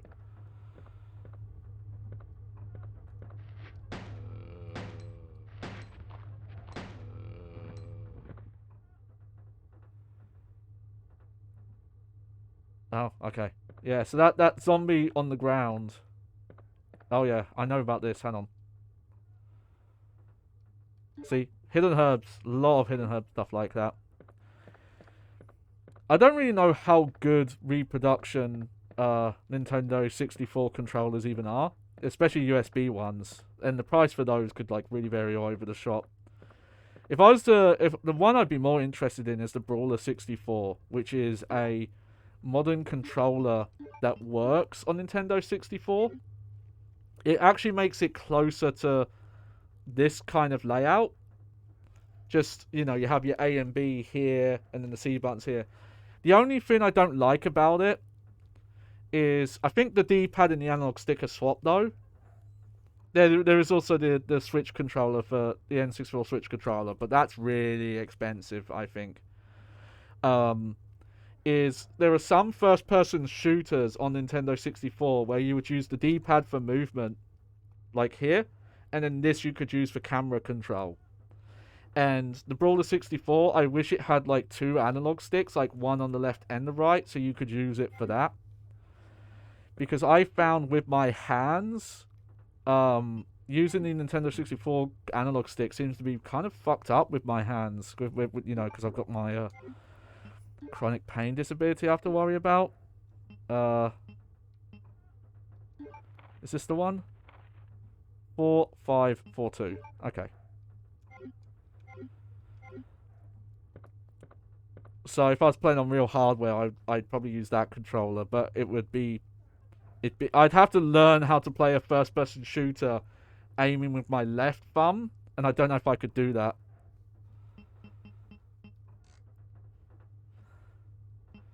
Oh yeah, that's how the Switch and Nintendo Online works. They're doing it like it's a subscription service. Okay. Acid rounds. Oh, and the map. There we go. Finally. Alright. Oh, there we go. Oh, so these are color-coded. Cool. I don't know if the original PlayStation 1 did that, but that's only because we've got the map now, I guess.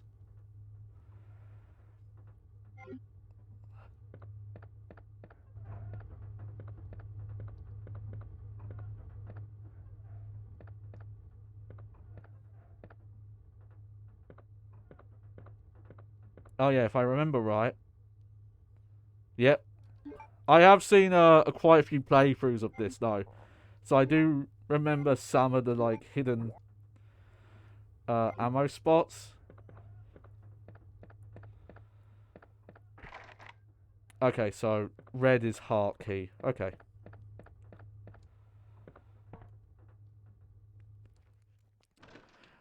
Yeah, yeah. And specifically a lot of the games on there on the Nintendo Switch Online, you also now have to do there's the plus version.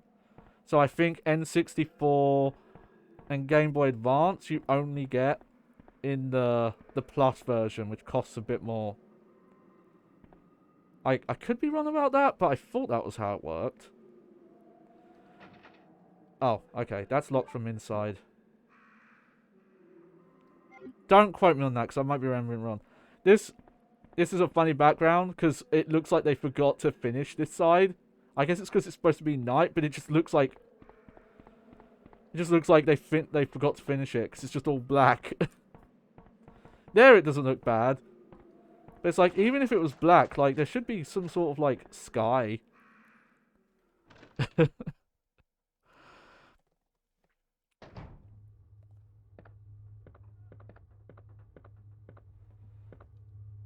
Alright. Oh yeah, let's go check the files. I want to see what EX files I'm missing. So I've got 1, 2, 3, 4, 5. And 1, 2, 3, 4.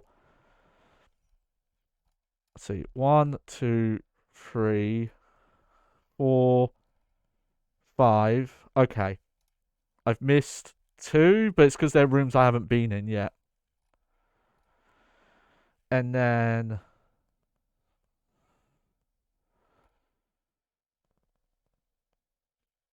Oh, those are scenario B1, so I don't have to worry about that. 1... That's right near the end of the game. So most of the extra files are all right at the start. Yeah, so I'm only missing Jill's report and the city pamphlet. The other EX files are in the B scenario, and I don't know if they're the same files or not. Let's see. Okay. Actually, I didn't check this side of the room. Nice. We'll take those. Anything hidden? No. Okay. These doors are definitely faster than Resident Evil 1 as well. Let's just get an idea of where we're going. Okay.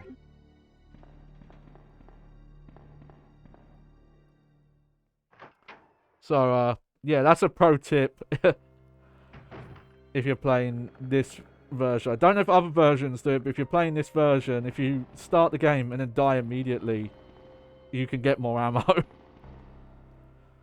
I think even without that, though, you still get a lot more ammo, and you're able to use up more ammo than you would have normally. You still have to conserve in some places, like that opening section. That's the section to kind of conserve. Let's put these away here. There we go.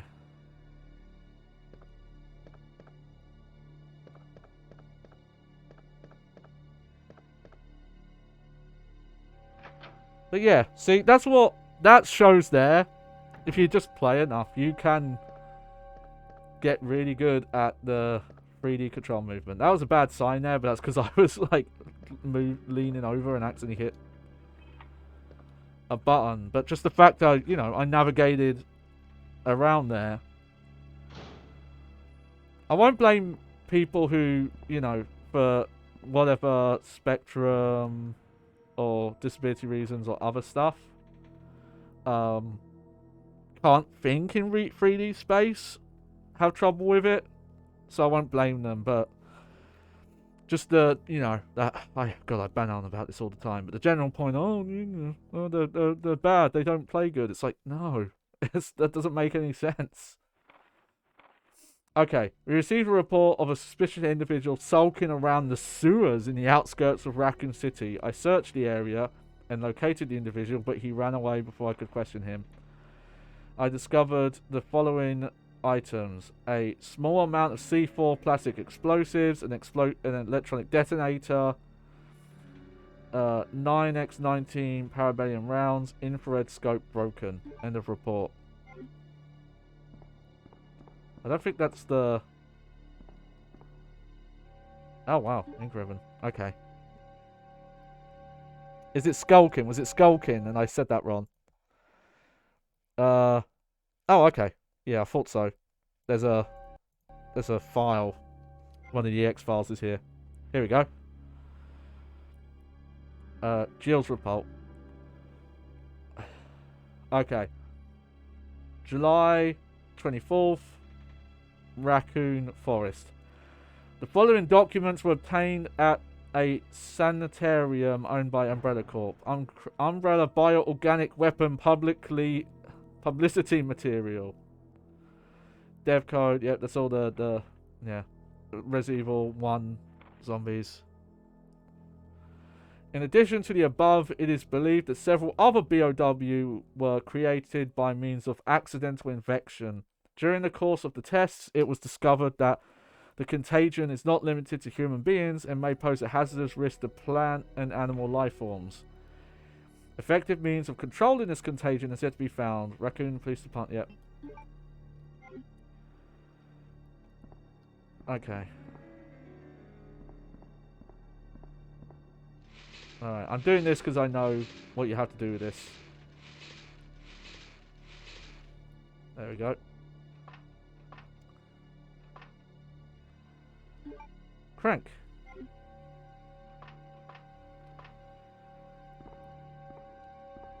This is a room that I could really see Big Zan around. I will say, because you asked about how many of those EX files could be canon. Some of them don't add that much to tie them in. Some of them are like pretty direct, like the stuff with Kendo, the one with Dario. Let's see, I think, yes, I need to go to the second floor now. I'm gonna probably safety save, just because I've got a decent stack of ink ribbons now.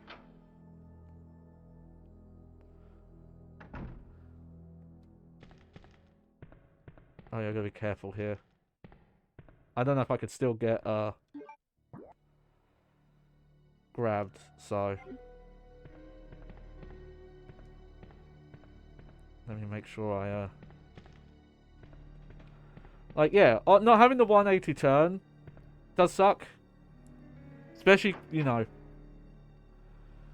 trying to think when this would have come out though. I think this still would have come out before Silent Hill. So, I don't know if there were any of the games that controlled like this that had a 180 turn yet.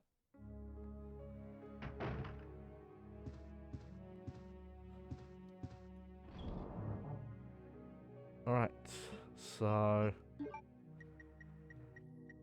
I'm going to put the crank away for now, because I don't think I actually need it yet.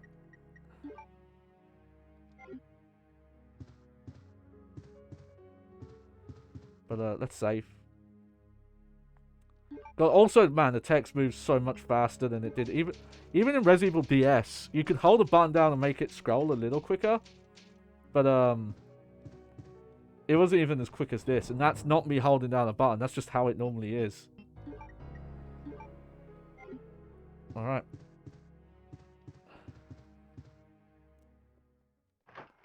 Man, that save room music as well. Really good.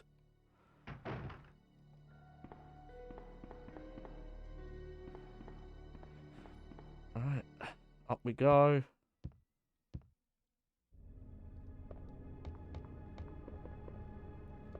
Let me double check. Okay. I think we're going to the library next.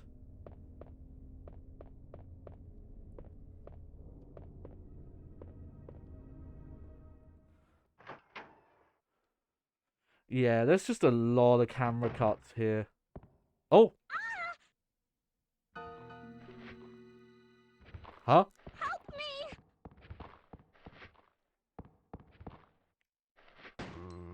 Yo, police officer, what are you doing?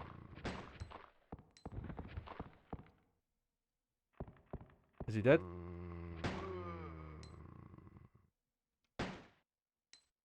Okay, that was a waste, but whatever. we're doing fine on ammo.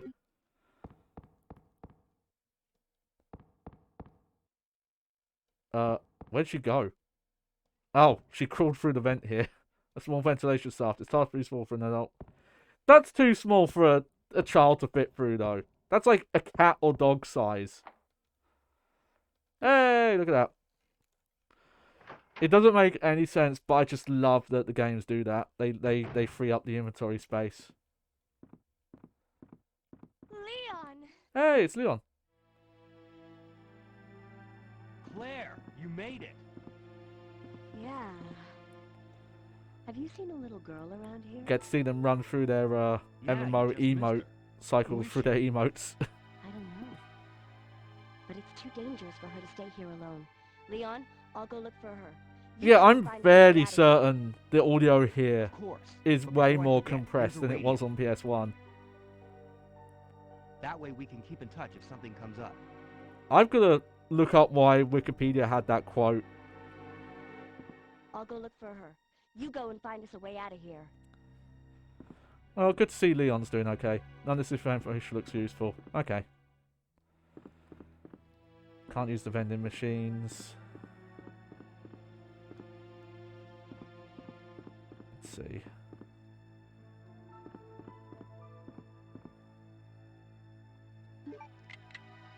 What's in here? Flame rounds. Let's look at the map. Oh, that's a dead end. Why were you down a dead end, Leon?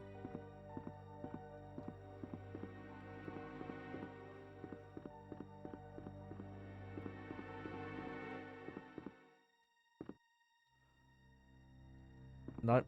Okay.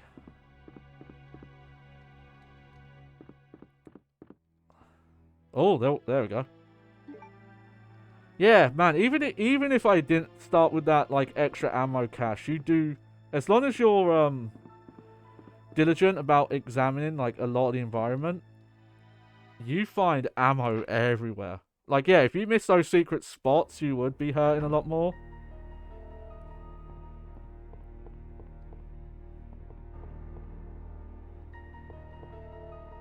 Okay, I think there is another EX file here, but it's on the second floor.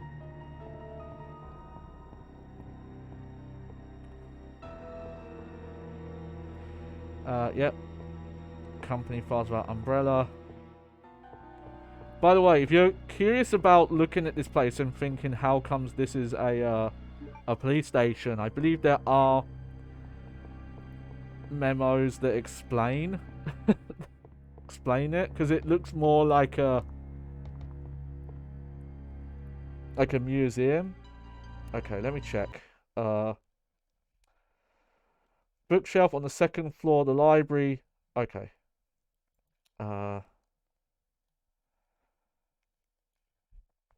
No rumble, huh?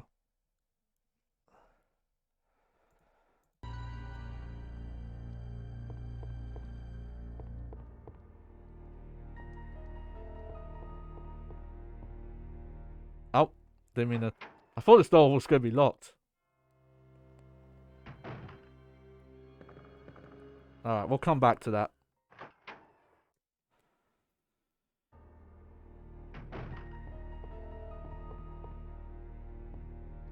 Alright, yeah, here it is. City Guide number 2, a brief look. Hello and welcome to Raccoon City. As you will notice, our city is a clean and private town dedicated to families. Raccoon City has partnered with our friends at Umbrella Rink in order to generate unprecedented growth and stability. Umbrella Rink is a highly regarded and well-funded corporation that cares about its employees. They have helped to create many public facilities to make the city a safer place for everyone. As we look to the future, I will continue to support Umbrella Rink in terms of new business developments. Please enjoy your stay in our lovely city. Have your older sister seen any remakes? Yes. Yeah, in fact, when I was at, I think it was like most of 2020, I was staying with my eldest sister. And, I think like swapping between the two of us, we played, Resident Evil 2 remake. I'd already played it at that point.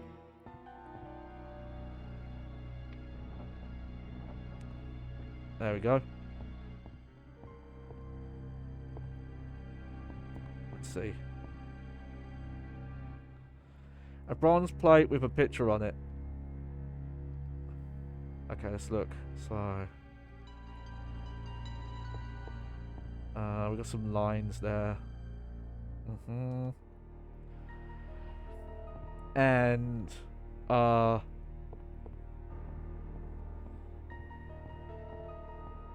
also, this was later though, sometime after that, she also does have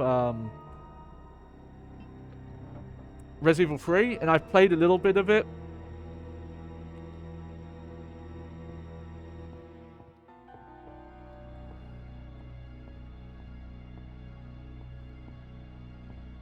But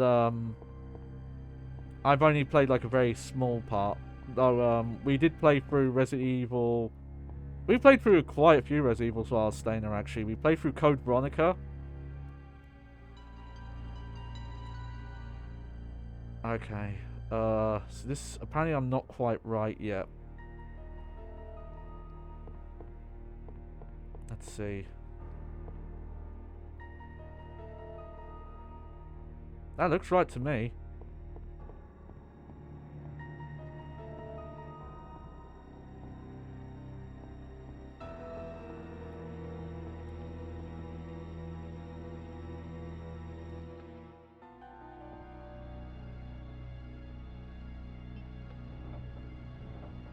Oh, there we go. It's off slightly. Okay, I was curious if there's anything hidden there, but no.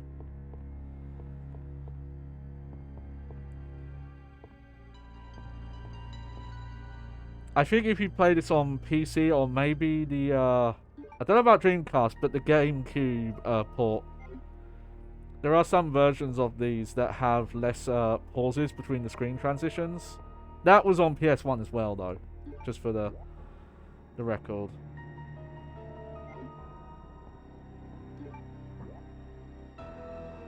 Oh yeah, that's where we came from.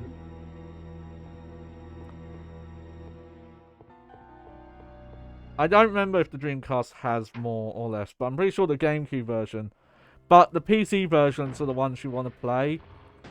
if you want the least amount of pauses.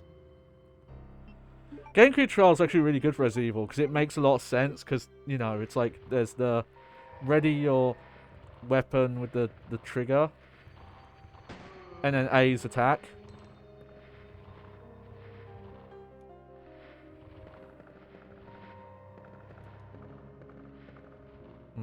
Okay. Thinking of a different scenario there.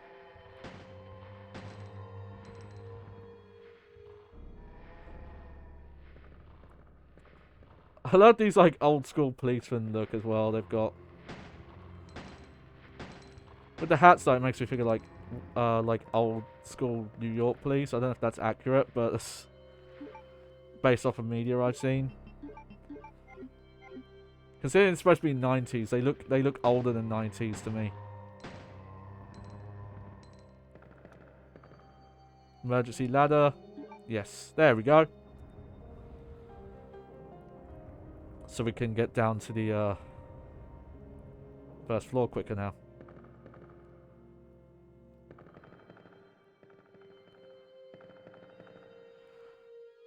Oh no, I know they definitely look different on the area.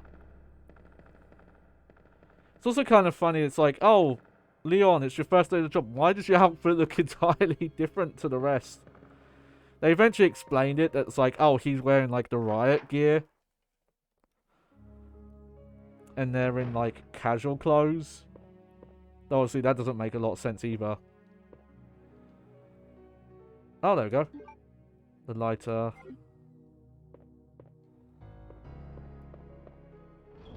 I have to remember where that room is where we can use the lighter. Okay. Let's put this away for now. Definitely put this away.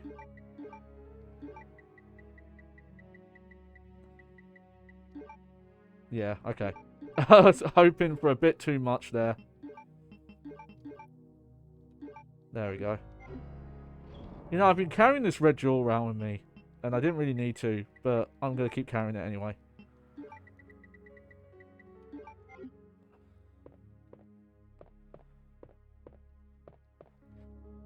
Yeah, dear.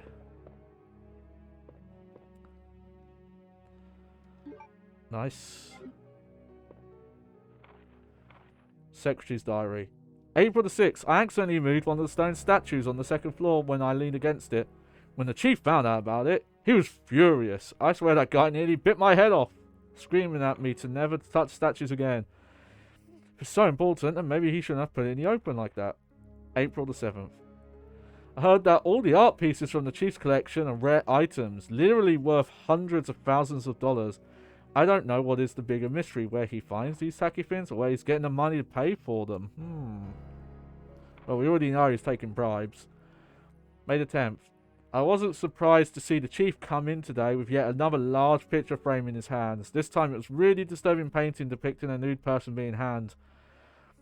I was appalled by the expression on the chief's face as he leered at that painting. Why anyone would consider something like that to be a work of art is beyond my comprehension. It's not embezzlement, it's like literally he's taking bribes from Umbrella. Just like straight up, they're the ones that are funding his art.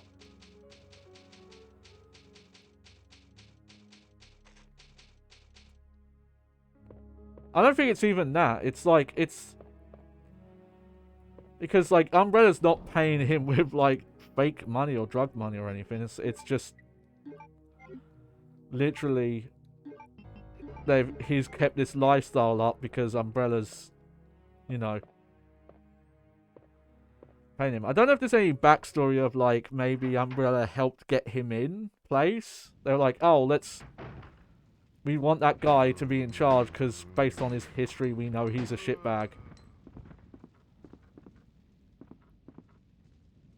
Oh. We'll have to see if any of that comes up.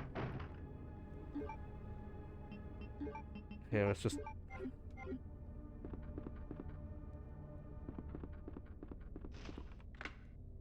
Oh, I heard a noise.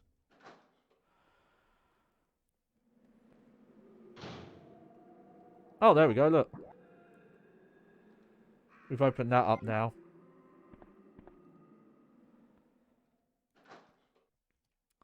So that was all locked on one side, so that's good to open.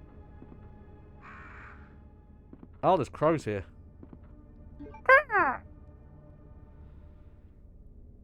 Okay, so we got... You know, I missed the door, so I'm going to go back first. Hopefully, the crows don't bother me like they did in Resident Evil 1 Rebirth mode. I did look up just because I was curious if there were any ROM hacks of this. Just to see... Because I'm always curious to look that stuff up. Ah!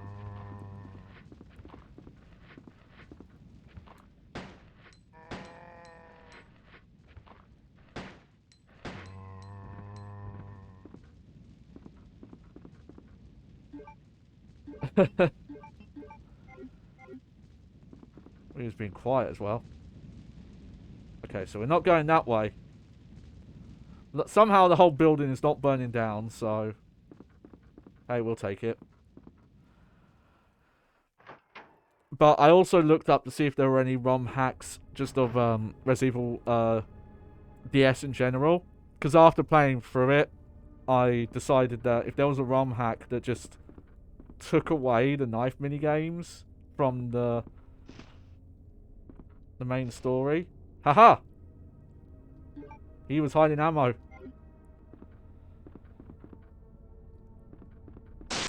Ah! Crows!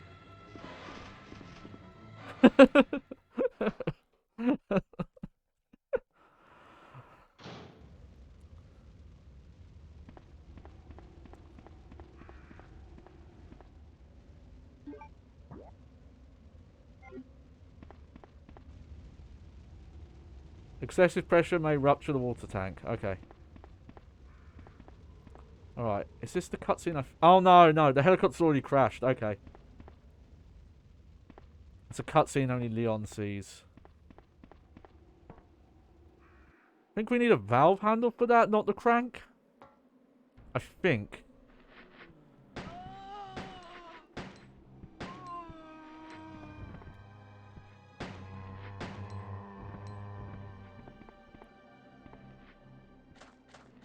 Wow, that guy went down quick.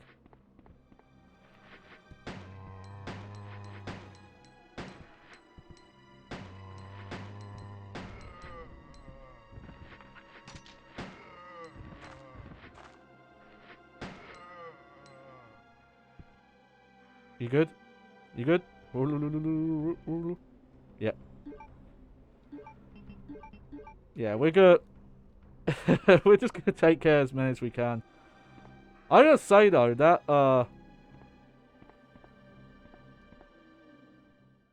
starting with that amount of bullets really breaks the game. But again, even if it didn't, like, we're finding enough. Oh look, there's another crossbow.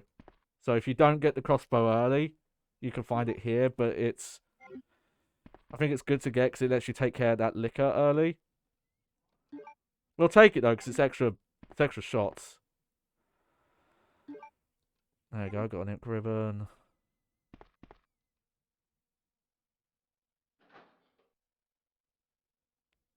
Ah! Oh, I remember this. I specifically watched my sister do this. Oh god, I just got like a very old flashback.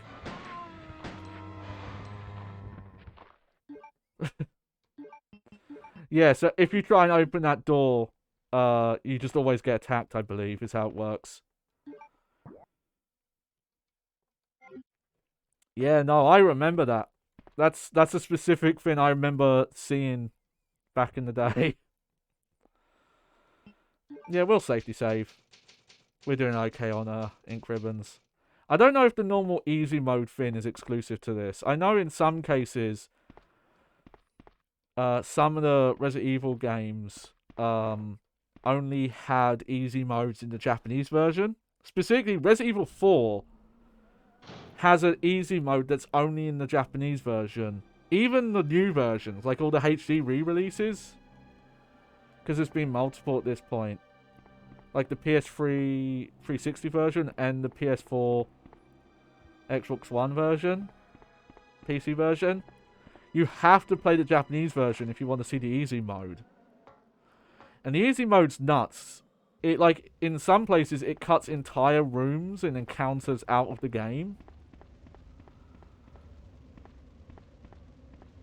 And I think you start with the shotgun. You don't find it in the in the village.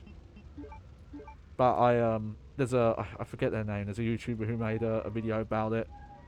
Because it's not well documented, actually. Outside of that video.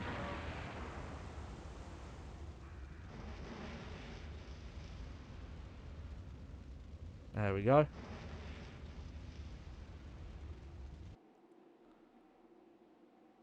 Oh, we took the van with us. Okay. Alright, where was the nearest item box? Because God,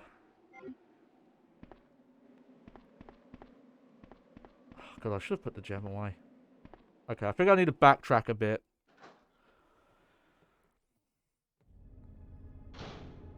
Let's see. Yeah. Okay. Just gonna ignore the crows.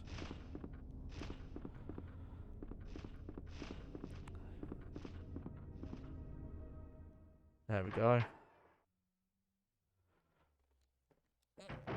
Ah.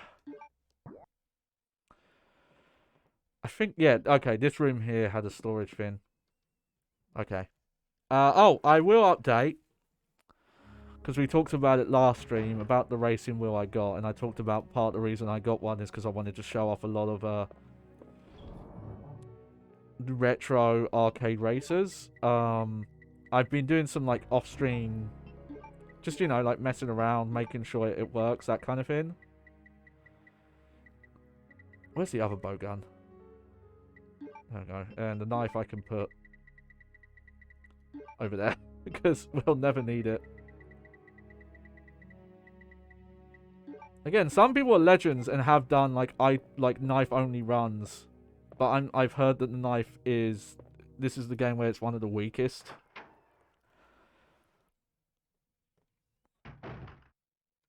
Okay, so...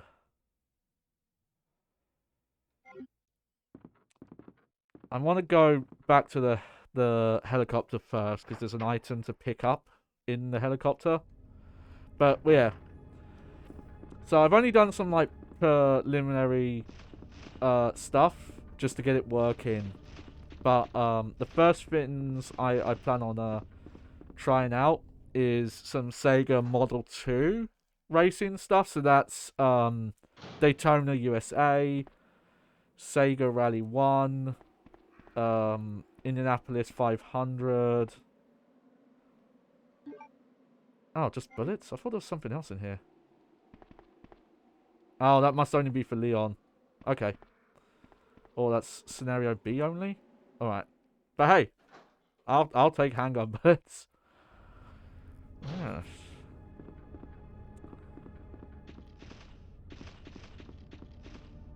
Man, these birds are just so much easier to run past than those ones in Rebirth mode in Resident Evil DS.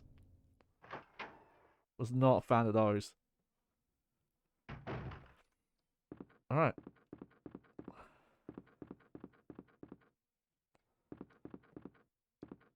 So yeah, we could...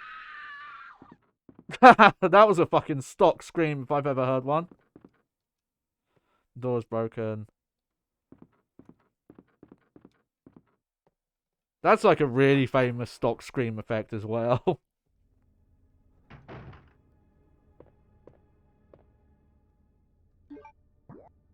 Do I still have the gem on me? No, I don't. Okay, well, I don't even have both gems anyway, so... Nice. So that's fine.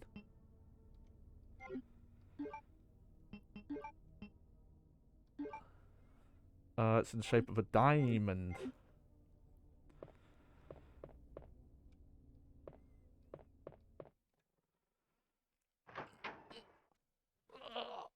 Just getting loosey-goosey. But yeah, I did get it working. Some trial and error, because I think there's only really one emulator you can use if you want to do oh,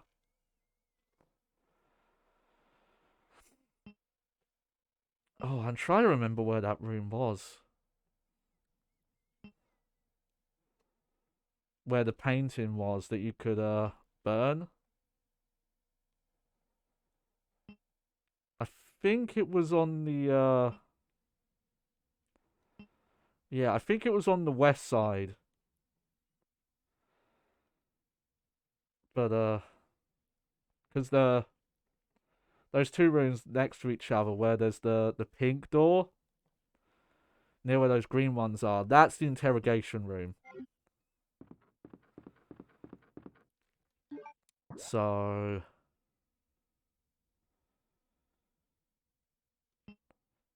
trying to think which was the faster way to go. I'm gonna go this way instead of going like around. And I don't really need those green herbs yet, the ones that are all on the outside area. But I did get working, but yeah. Stuff you have to learn about the way arcade machines work, how test menus work. And when you are setting up like an actual steering wheel, you have to make sure... Oh yeah, look, we could just take this this ladder down.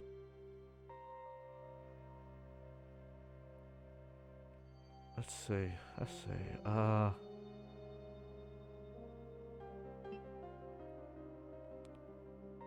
Don't think I actually want to take the ladder down yet, though.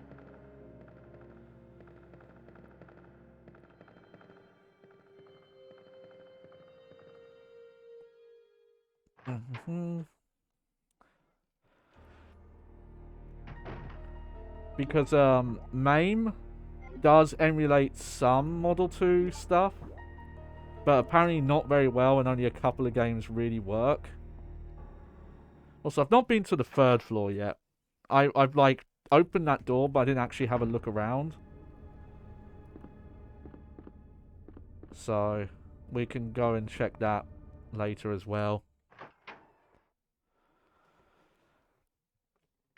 But yeah, as you can gather, this is kind of this game's version of the manor, the mansion, in terms of like layout and how you open things up.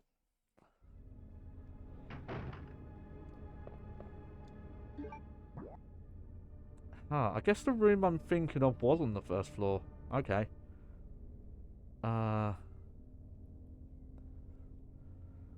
think.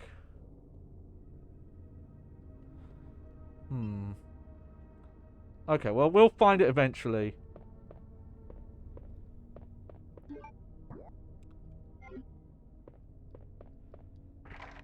Yeah, that one's still not working.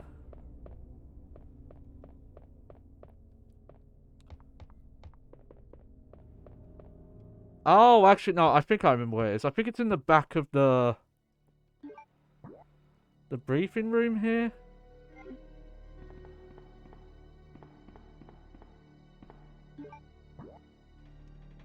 Yeah, we won't open that yet. But I think this way first.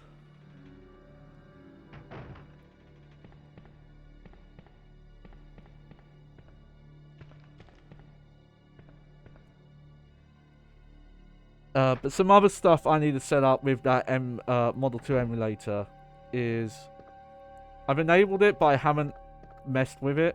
Is that emulator, unlike the... yeah, here it is.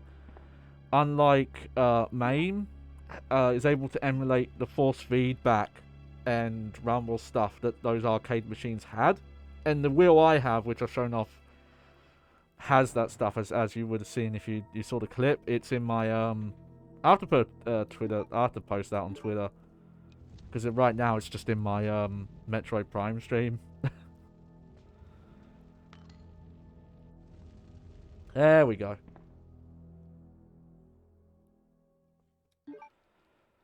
Cool. So yeah, so our goal's pretty obvious right now. Let's get past all these school chairs. Raccoon City is supposed to be like a small Midwestern town though, so that's why like it's supposed to be not a well-funded police squad, even though they have like an elite SWAT team made up of like ex-Navy SEAL and members. Just don't think about it too much.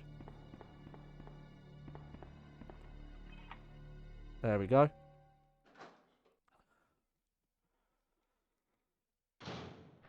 Oh shit.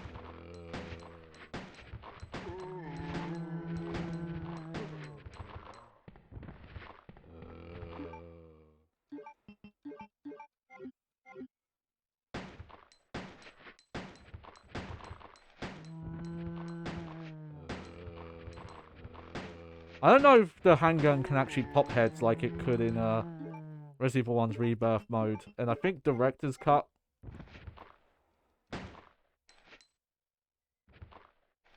I'm just gonna wait. This is one of the annoying things with the fixed camera angles in Resident Evil 1 is oh. Yes. Weird, we need that, I think. Yeah.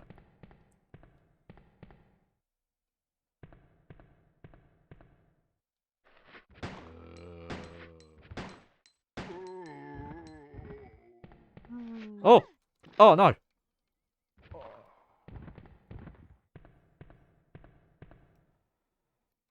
How we, yeah, let's just...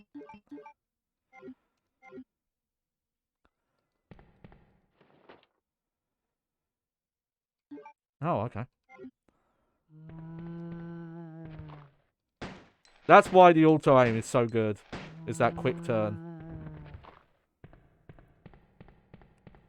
And why these games are such a pain to play without it. And why Capcom USA were dicks to hide the option. Oh shit, I don't have room for that. Okay. I have to remember those are there. No. Okay.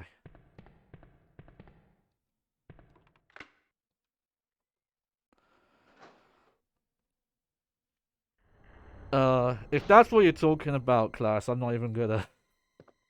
No, obviously no offense to you, but I'm just not even gonna bring it up. Today, Michael Festival. Oh, it's the Michael Festival! Michael. Happy, Michael Festival, everyone.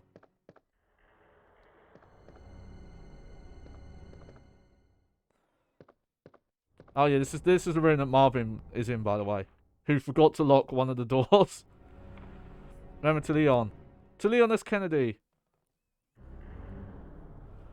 Congratulations on your assignment to the Raccoon City Police Department. We all look forward to having you as a part of our team, and we promise to take good care of you. Welcome aboard from all the guys at the RPD. Ah, that's sweet.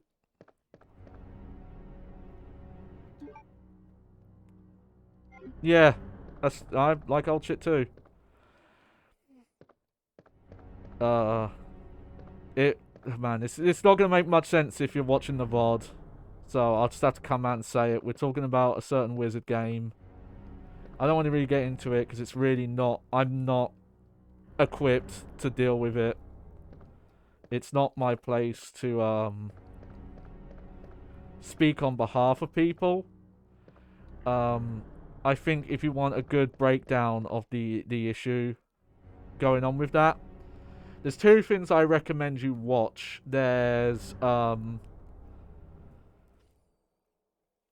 firstly, directly with the game, is James Stephanie Sterling on the Jinquisition did an episode about it. And I recommend watching that episode. But also, if you want just general stuff about JK, there's a YouTuber named Sean, and yes, it is just Sean, spelt with U, who has done, I think, multiple videos. Like, one was about the author's work in general, and one of them was about... Oh, there's Marvin. One was about the company she keeps, I think. I think that was who made that video. Hey, Marvin. Oh, he's okay. Oh, no.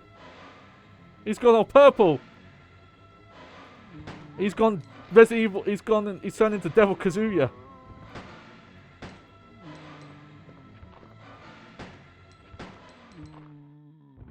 There we go. Still fine, though. Okay, we're actually starting to go through my ammo reserves now.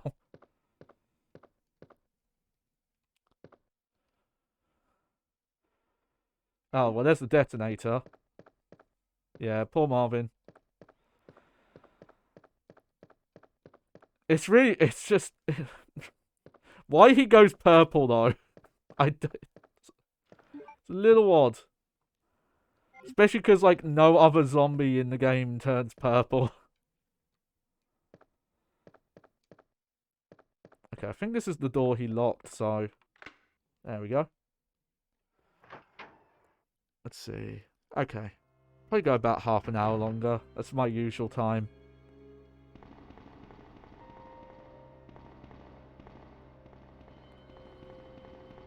Maybe they thought it was scary, or they thought that was the only way to kind of demonstrate he's turned.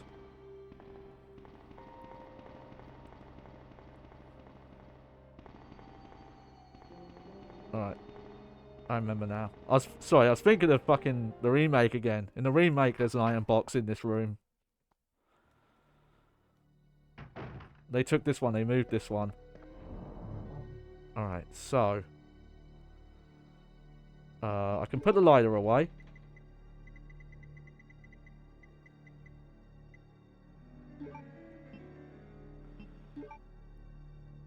And... I need the jewel. Okay. You know, I've got that film. I'll go develop that film now. Just to get it used.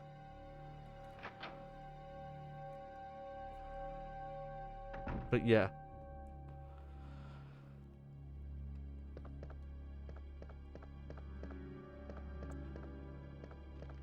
Yeah, if you...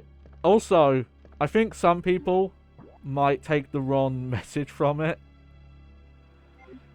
But Donkey, video game Donkey, made a video recently. It's not specifically about that game, but it's just about gaming in general. And about...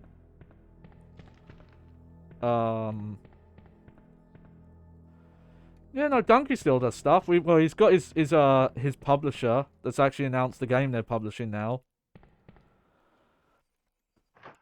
But he still does like great coverage. I still love his stuff, yeah. And I hope the studio does well too. And I especially hope it does well to piss off those people that wanted him to fail because he doesn't like JRPGs. Which, I'm not kidding about that.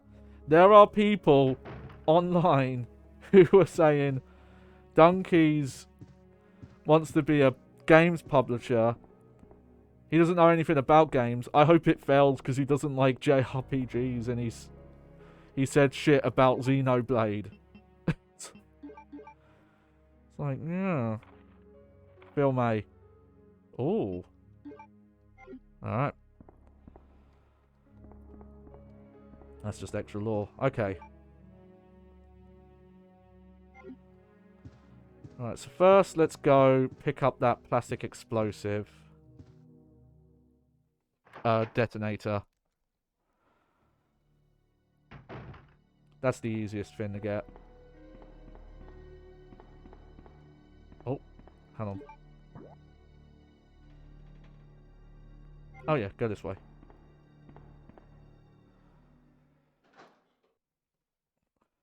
Some people really don't like Donkey in the way he reviews games. Wait a sec, where was the detonator? Oh yeah, it was through here. Okay, but don't pick up the bowgun ammo, because I don't have room for it.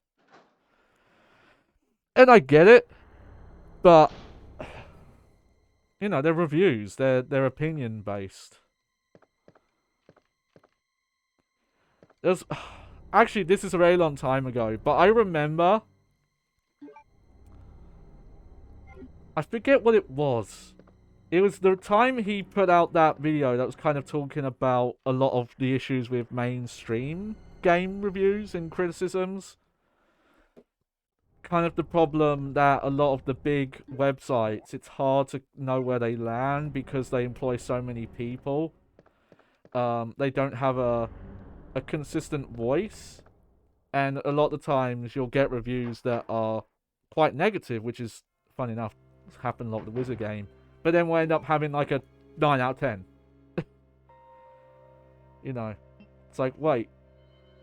Like they talk like they hate the game, and then the review comes out, and then they give it like a perfect score. Okay. Let me see. Okay, I'm actually gonna... Do people even read reviews before they buy something more? I'll be real, there aren't many website reviews that I read. I will check out Eurogamer stuff from time to time. Let's see.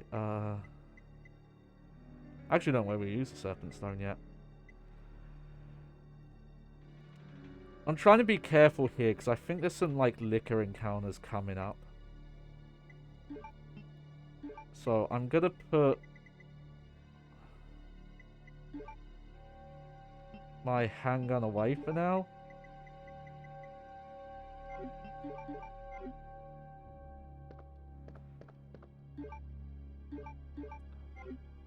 Specifically, there's 2 coming up. So I'll take this with me just in case. So, okay, we'll go to the interrogation room first, because I think that's the last use of the diamond key. And, he talked about an issue in that video. He talks about reviewers reviewing stuff that they don't necessarily,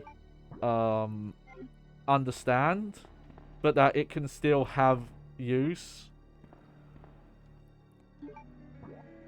Like, sure, in some ways, if you get someone to review like an RTS and they don't like RTSs in general,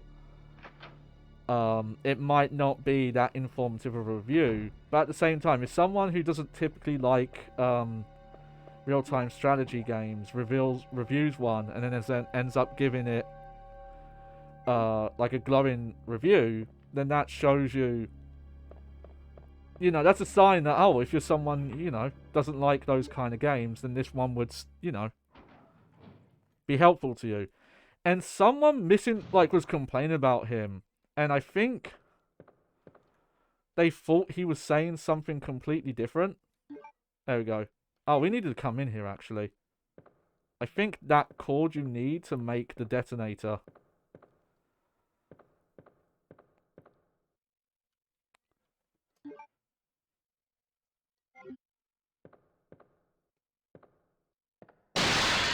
Yeah!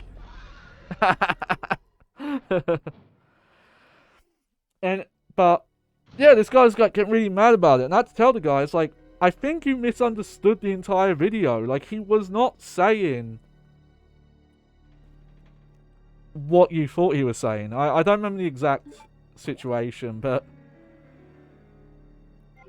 the essential idea was this guy was freaking out and complaining to quite a sizable audience about the video based on something Donkey was not saying. Because, you know, he makes a point that he doesn't like turn-based RPGs. That he can't stand them.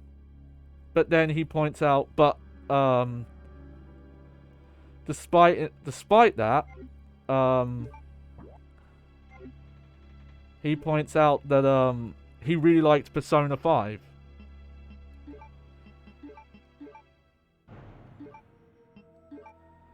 I can clear the wreckage of this.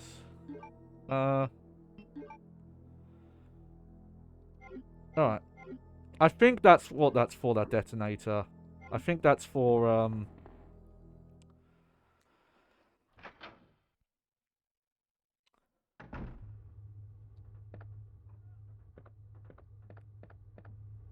But it was just weird. Just to see someone was, like, so livid about this situation.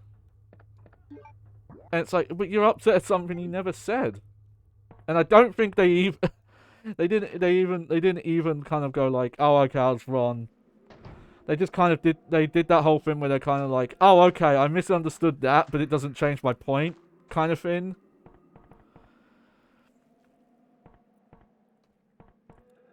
Look, it's... If, here's the thing. If you're someone who doesn't like that style of game, that's fine. I do have a problem if you don't like a style of game, and then you try and push like, oh, I don't like it because it's badly made, and that kind of tone. Let me see. That's the library.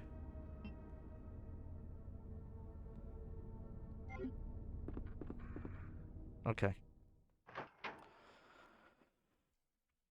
But yeah, as long as you don't insist that, like, oh no, they're always bad.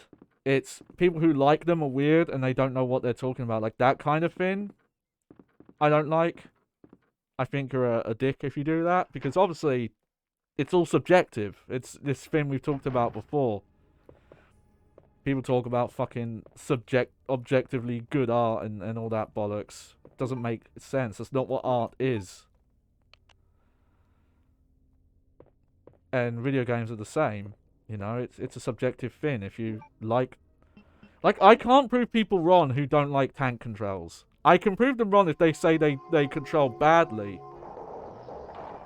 Because that's an incorrect statement, because it implies fault.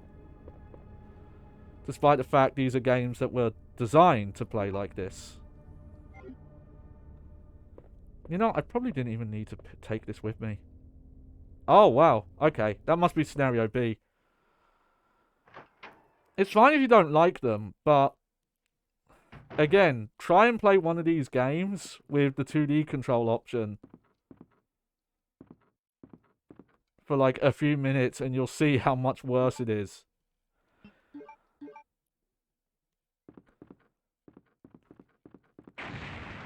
Both in how it like breaks the game, but also how annoying it is to deal with the shift when the camera angle changes. Alright. I think we're actually coming up to a decent stopping point soon.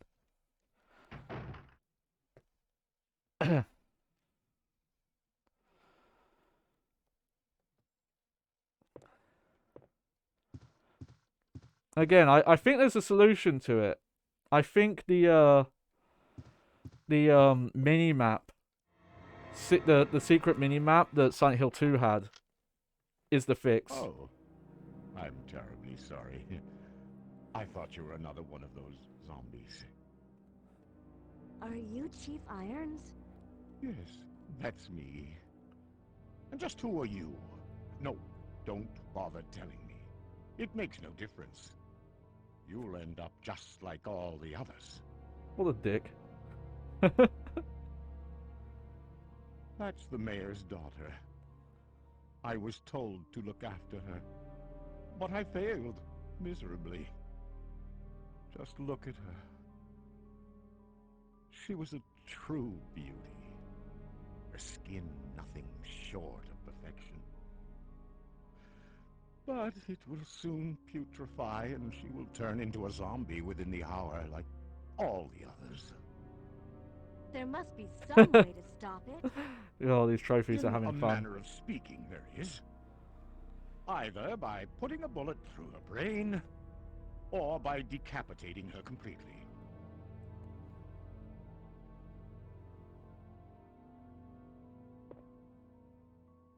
And to think that taxidermy used to be my hobby.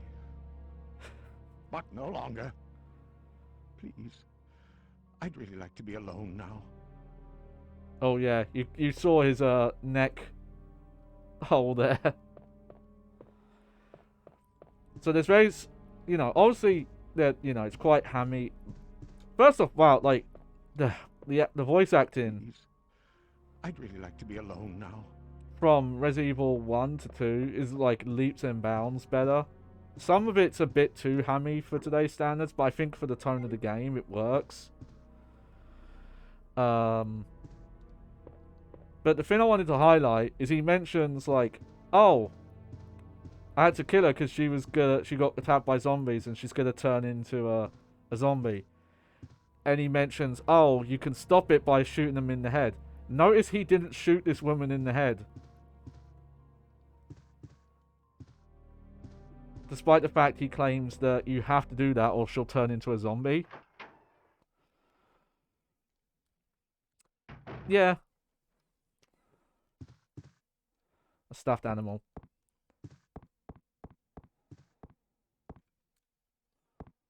But it's very obvious he's...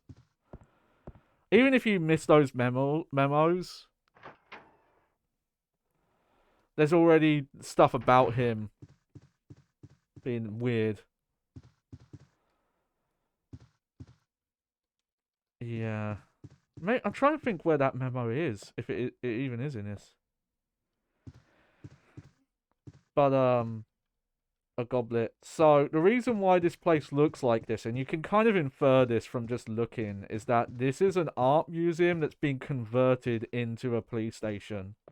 Which is why it's got all this ornate stuff. Alright. Secretary's diary. June the 8th. As I was straightening up the chief's room, he burst through the door with a furious look on his face. It'd only been 2 months since I've started working here, but that's the second time I've seen him like this. The last time was when I bumped into that statue, only this time he looked even more agitated than ever. I seriously thought it was going to hurt me. June the 15th. I finally discovered what the chief has been hiding all along, that if he finds out that I know my life will be in serious danger, it's getting late already. I'm just going to have to take this one day at a time. Ah. And if it's not clear... Wow, this is a dark room.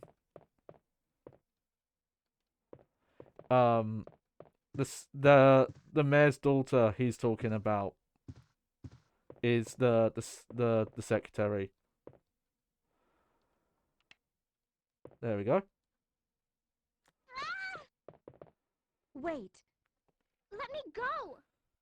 Easy, easy there. I'm not a zombie. You're safe now. I guess that review saying the audio was better was probably talking about the music. Leon, come in. I found the girl. But and I've cleared the wreckage that was blocking the corridor. yeah, the voices are far more compressed. I'll have to look up that Wikipedia article again and see what review said that, because it's fucking dumb. Sherry. Do you know where your parents are? They both work at the Umbrella Chemical Plant, near the city limits. The chemical plant? Then, what are you doing here? My mom called, and told me to go to the police station because it was too dangerous to stay at home. From the look of things, I'd say she was probably right, but it's dangerous here as well. You'd better come with me. But there's something out there. I don't know what it is, but I saw it. Much larger than any Considering... of the zombies. And Oh, it's coming okay, we'll talk after about that. me. What was that? No! That's what I was telling you about. It's here. Sherry, wait. Oh. Okay. So, we already know... I guess they have to do it this way because if you are... Ooh. If you didn't get the files, Claire wouldn't know this. But we know that the police chief was being paid off by Umbrella to like keep to like, you know, so they had someone controlling the police. And we've already seen that the police chief was sabotaging the police force. So someone working for Umbrella probably should have known that the police station wasn't going to be a safe place. But Oh well.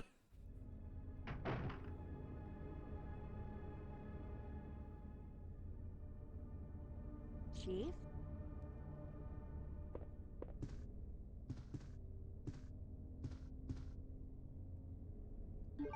There we go. Oh, yeah, he's just gone. Chief's diary. Here we go. September 23rd. It's all over. Those imbeciles from Umbrella have finally done it. Despite all their promises, they've ruined my town. Soon the streets will be infested with zombies. I'm beginning to think that I may even be infected myself. I'll kill everyone in town if this turns out to be true.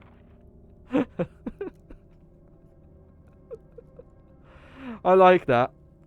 Oh, they're gonna ruin my town, so I'll ruin it first. September the 24th. I was successful in spreading confusion amongst the police as planned. I've made sure that no one from the outside will come to help. With the delays in police action, no one will have a chance to escape my city alive. I've seen to it personally that all escape routes from inside the precinct have been cut off as well. There are several survivors still attempting to escape through the lower levels, but I'll make sure no one gets out. I feel like this is the only way you can read this. September 26th. I've had a change of heart about the remaining survivors inside the precinct. I've decided to hunt them down myself. I shot Ed in the back through the heart less than an hour ago. I watched him writhe in pain upon the floor in a pool of his own blood. The expression on his face was positively angry.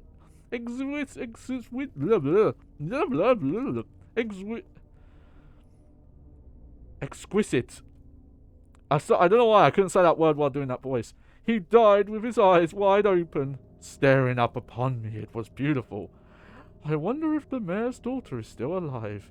I let her escape so I could enjoy hunting her down later. I am going to enjoy my new trophy. Yes, frozen forever in a pose I choose to give her. Turns out he's a weirdo piece of shit prick. Who knew? The sacrifice dies by the claws of the jaguar. Its blood forms a serpent that poisons the earth. An eagle glistens, bathed in the Doom open. Alright. Okay, so that's our next main goal. Also, I just... What? I know it's... You can't get hung up on it. It's not a thing to feel bad about and be like, oh, the story's dumb. I mean, the story is a little dumb, but it's, you know, it's not bad because of it. But it is just funny that he's writing this all down. Fair enough, he probably is never going to get found out. But just the fact he still wrote it down, just in case, and... Like, why is he keeping a diary anyway? Where he's openly, like, admitting... If Umbrella knew about that, they'd probably be like, what the fuck are you doing? Stop that. Okay, I'm going to put this cord away, because I don't know what it does. I'll take that out, though, because I can put this in. Actually, you know what? I'll leave it for now, until I find the other part of this.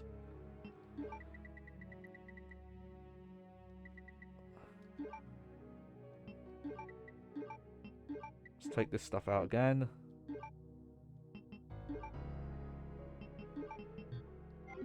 Oh, okay.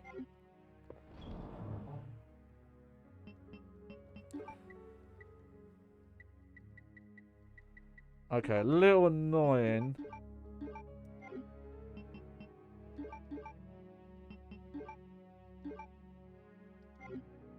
Oh, wrong button.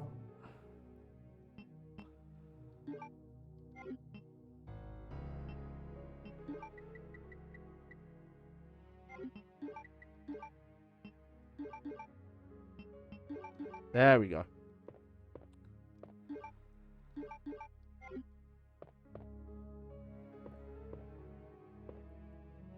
Yep, we'll save. We'll do a little bit more. Oh, okay, we do have more save slots. 15, nice.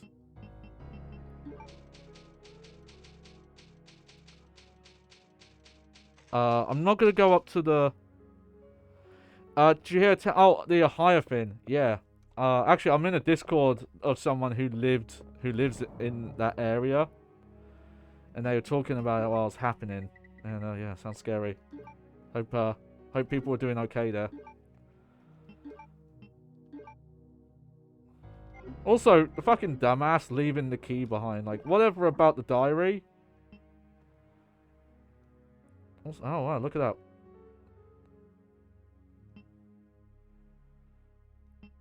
What's the quickest way to get there?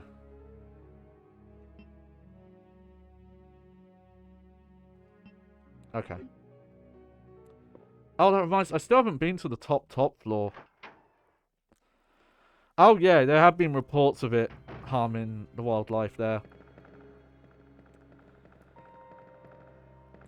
But again, I've only heard little bits.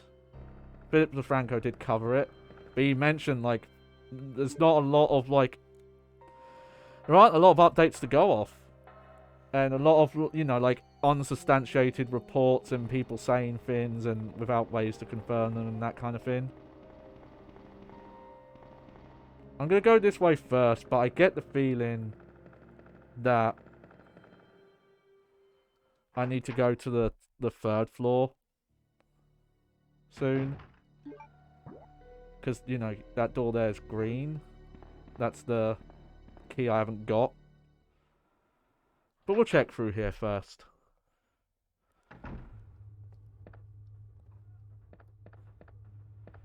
But yeah, even though I've not personally played through all of this version of the game, just the fact that I've, seen it played so many times, I think is why I'm getting through... Oh no, there we go. It's why I'm getting through this quite quick. Like, I'm actually thinking about it. Oh look, more herbs. There's a lot of herbs I haven't picked up.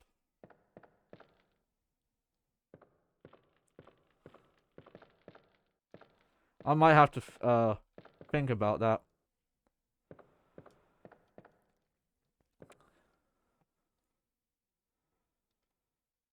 Huh. I wonder if that's what you use the cords for.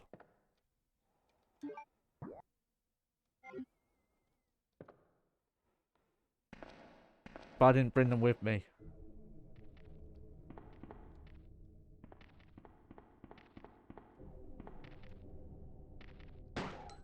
Oh shit, we've got dogs again.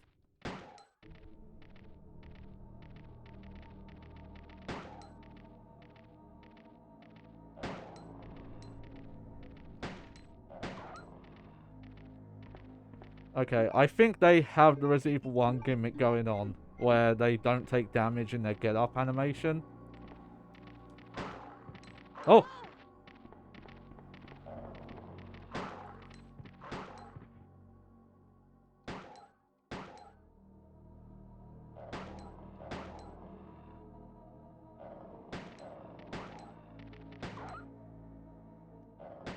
These dogs are... There we go. These ones are a lot stronger than those... than the ones were... Like, they took a lot more ammo. Hang on. What was I trying to do? Oh, there are a lot of doors down here. Okay. Autopsy room. It's locked. Okay, so that's a club key door. Ah, here we go.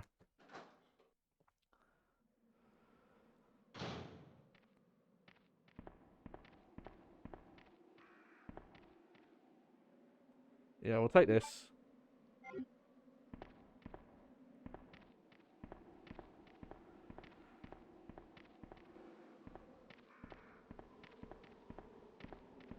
Just gotta take it slow. Oh, that's a...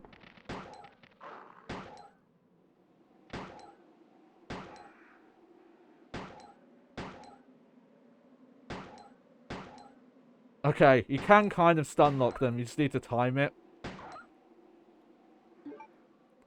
Okay, we're in caution.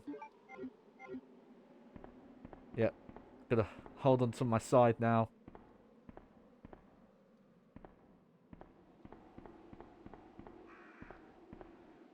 Manhole lid is open. I might not need to go down here yet. I'm trying to think.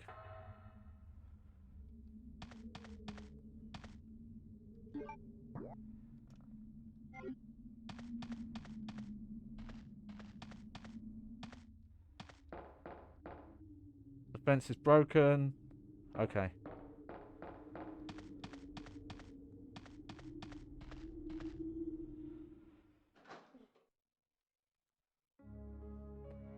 Alright. You know what? I think I'm...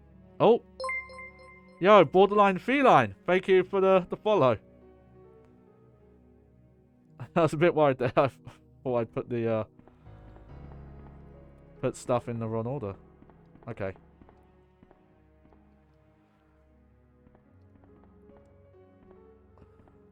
Oh, thank you. Ah, it is rather dandy. Hopefully romantic. I don't know how romantic it looks.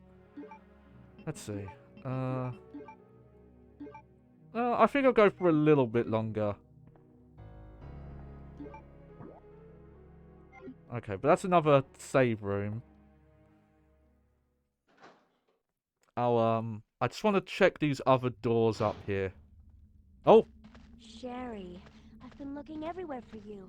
I was so worried. We've got to go now, honey, okay? If we stay here, that monster will find us. Let's go. No, I won't. What's the matter? Don't you trust me? It's not that, Claire. It's because of my daddy. He's over there. I heard him call my name. Daddy must have been attacked by the monsters. I have to help him. Man, the internet's ruined that word for me. Wait, Sherry, don't go alone. We have to talk about it, but it's Sherry!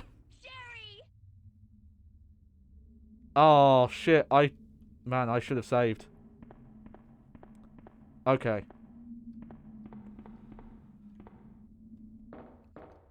We'll be fine. But I like it's very obvious that Sherry's wearing like a Japanese schoolgirl outfit, but as shorts.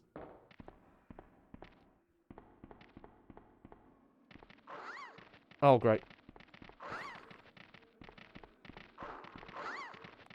Yeah. There's... Just getting combos on this small child.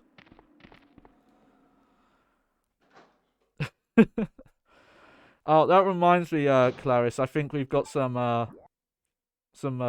on the channel to sort out. Well. Okay. Oh! A picture taken fairly recently. So that's, Sherry with her. Oh, you did? Nice.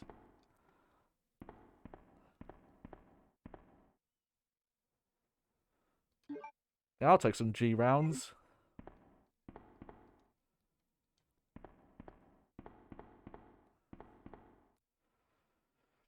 Yeah. Deadly Science was fun. My only real issues with it was the knife minigame got a bit tedious.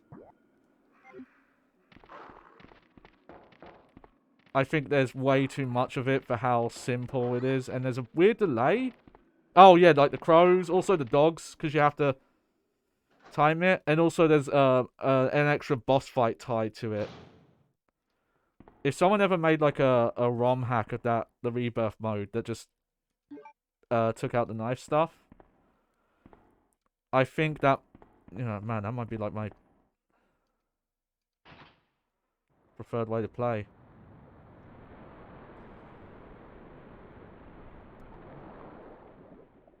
Oh, yeah. We'll play Resident Evil 3 at some point. It might not be, like, immediately afterwards. But definitely will. I'll just have to figure out what version. I'm trying to think what versions there are. Because, like, PS2... There's PC... I don't remember if there's a Dreamcast port.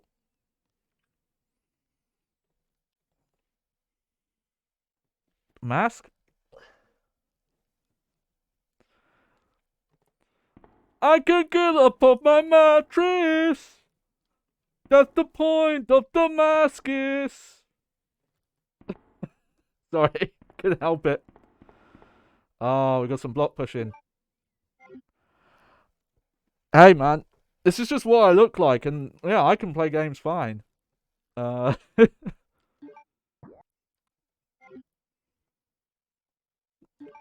a funny looking face does not make video games harder. In all seriousness, though,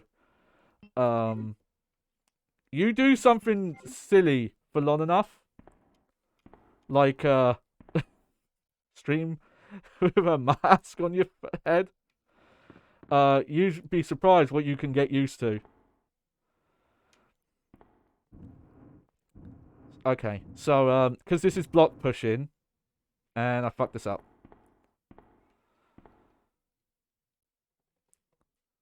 It surprises me at times. I remember that they're not online right now. I think the highlights are still published, so I should sort that out. When I was doing my test streams with this, it took a sec, but at one point, I haven't worked on it in a while. I think just because I need a lot of materials for it, but I am planning on a 2.0. Yeah. No longer is there Johnny and a bag. Now there is only Johnny Baghead.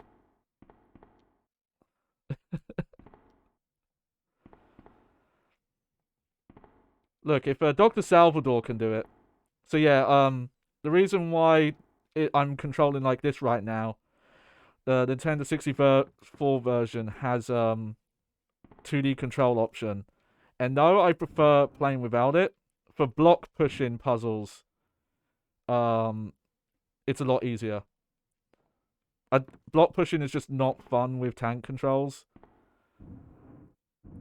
It's why Silent Hill doesn't have any.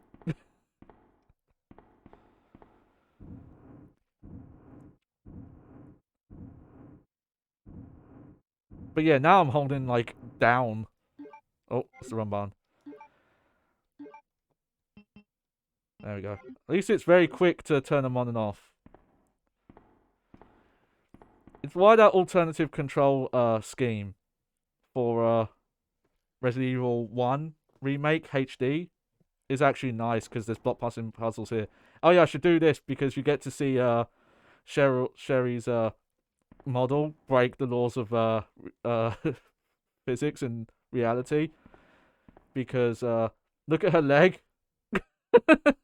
it's like very obviously like clipping into nothingness, because that's where the wall's supposed to be. There we go. Ugh. But yeah, I want eyebrows in the future. I either want eyebrows, or if I can't figure out eyebrows... Okay. So the Dreamcast has enhanced models, high-res graphics, more costumes. I'm pretty sure all those enhancements are included in the GameCube version. Okay, backgrounds look work as high res. Well, I think some versions have slightly less compressed backgrounds. So it's weird they wouldn't have used those for the Dreamcast version. But maybe they did for GameCube. But if I wanted to, I'm trying to remember if this is where you do this. If I play GameCube version, you can do texture. No, okay. I'm thinking of a different scenario.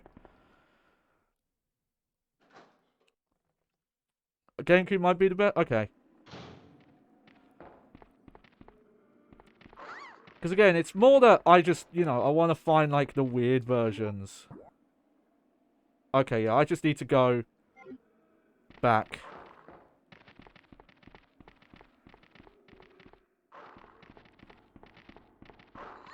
Oh, let's run. Come on, Sherry. Poor girl. Oh, yeah. Ada. I was thinking of an Ada section. Sherry, are you okay? Did you find your dad? Yes, I'm okay. But I couldn't find him. But I did find something else for you. Yo, check this Here. out. Kobe. Oh! Here's another. She. If you Thanks, don't. sweetie. Now, why don't you come over here? Thanks, sweetie. I want you to stay with me. Claire! I can't reach the ventilation hole anymore. But don't worry, I'll find another way. Yeah, yeah. There's a dolphin mod. It's AI upscale, but it does look really good. I saw Maximilian Dude stream that. Though it was unfinished, I think, when he streamed it. Like, almost done. But yeah, I love that she, like, one hand throws the grenade rounds to you. Doesn't make much sense, but it's really funny how she's able to do it. Especially because they make such a loud clang. Like, they go like when they hit the floor. Okay, well, I'm definitely saving after that. Because, oh boy, if I had died during that fucking section, I would have been pissed.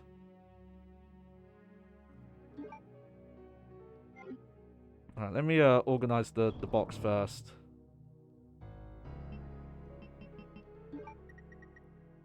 Let's see. Put that away. Put that away.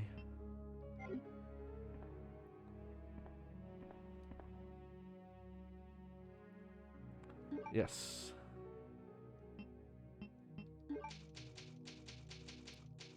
Okay. Trying to think what I want to do. I think I just want to check the last couple of doors that are... Oh, weird. Okay. I can't show them because this apparently doesn't count as part of the RPD map. But if I go back this way, I can show it.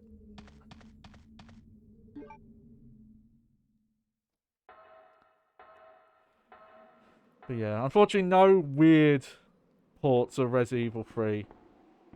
Though again, it is weird. Definitely a weird move on Capcom's part to do Resident Evil 1 remake on GameCube. And then just release ports of 2 and 3. I specifically remember people getting pissed off about that because they thought they were going to be remakes of the same type. Oh shit.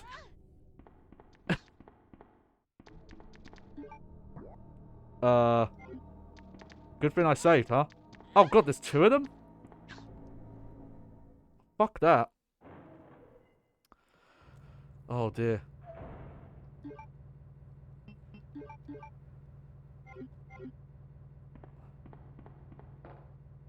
Well.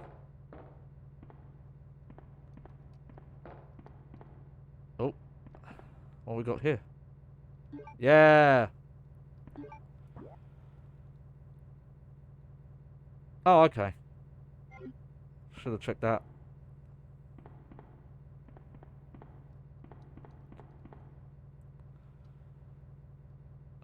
Use on the power, make also short and cut the power supply. Okay. Up.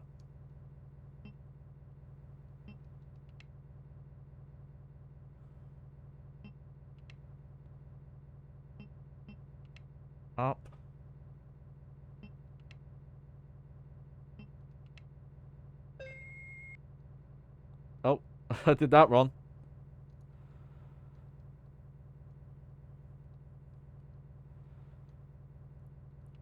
I think this is literally it. You just go up, down, up, down. Yep, there we go.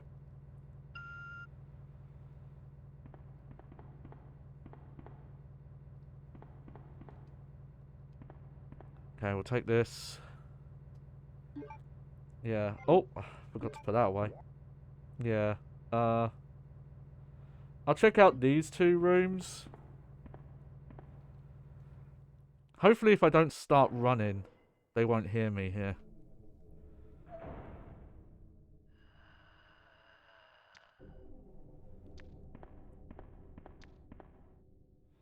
Okay, I think as long as you walk...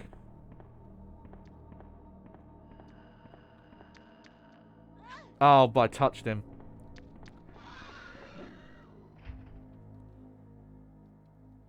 Oh, okay. Oh, that was... that was close. I think that was entirely luck that I didn't get hit there.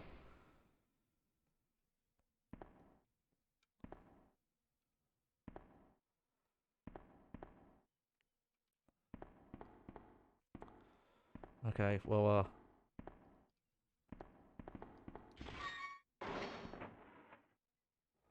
there we go. There's that. Yeah, no prizes for guessing what's going to happen in here.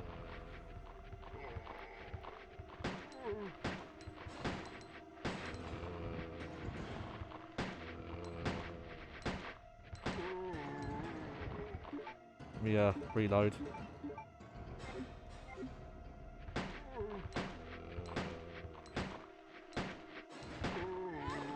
Oh, no. Oh, I got grabbed. Oh, thought I could get around this guy.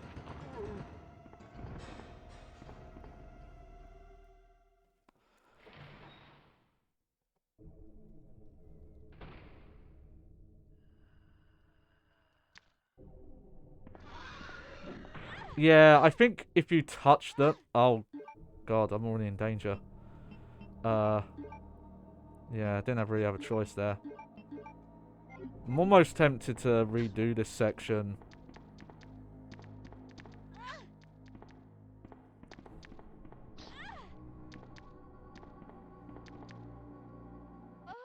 Yeah, that's fine. I'm gonna, like, redo this section, but, kill these, lickers with the grenade launcher. Oh, well, yeah, because I was trying to use the card reader. I didn't realize, it would have... I guess you have to use the item from the inventory. Okay, so... That's fine, though. I know how to safety save with the best of them.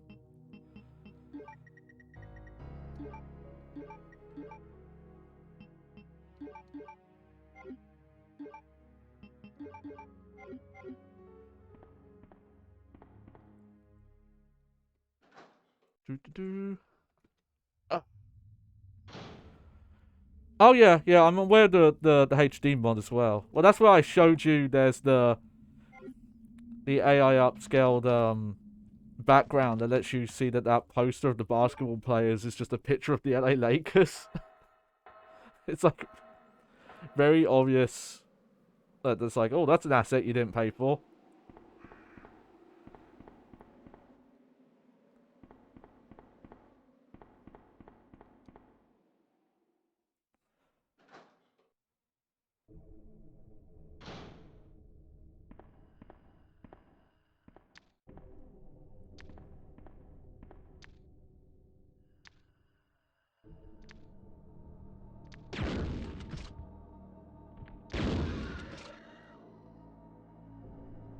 Okay, apparently that other licker hasn't noticed us yet.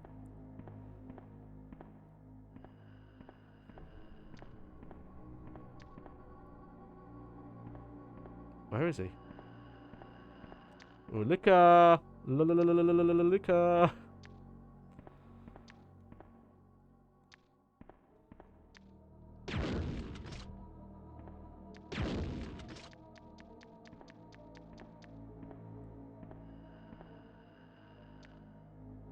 Oh, apparently they don't know where I am yet. That's fine.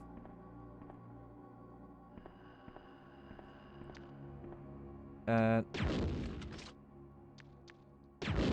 Oh, okay. We wasted some ammo, but I'll take it. Okay, let's see.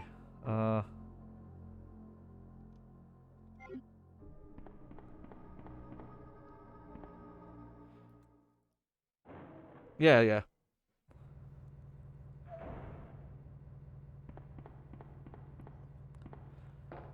A big part of why I like coming back to these games and having fun is the rerouting once you know more ahead of time.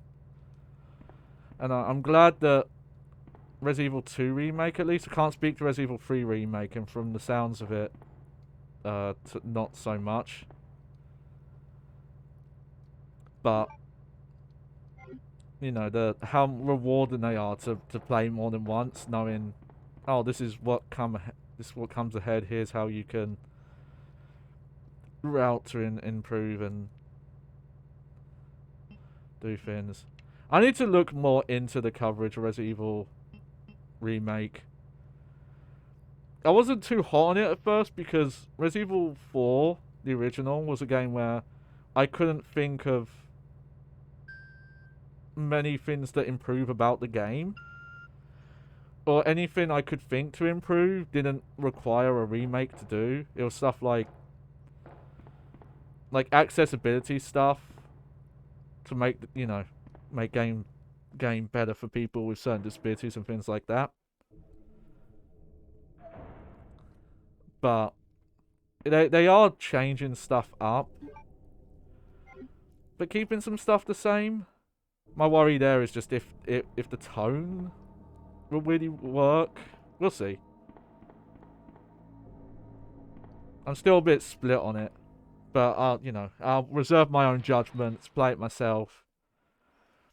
I think my main worry is I'm either going to play it and feel it's too changed to justify calling itself a remake, or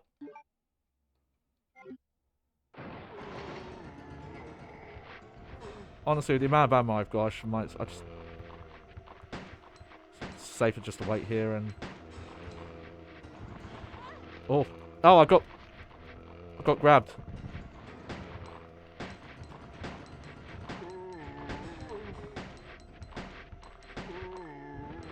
And this was supposed to be the safe to strap.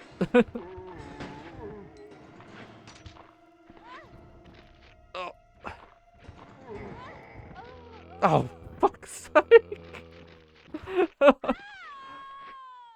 I played a video game before, I swear. I have proof. My YouTube channel. Oh, well. Okay, you know what? I'll kill the lickers, and then I'll do that room first.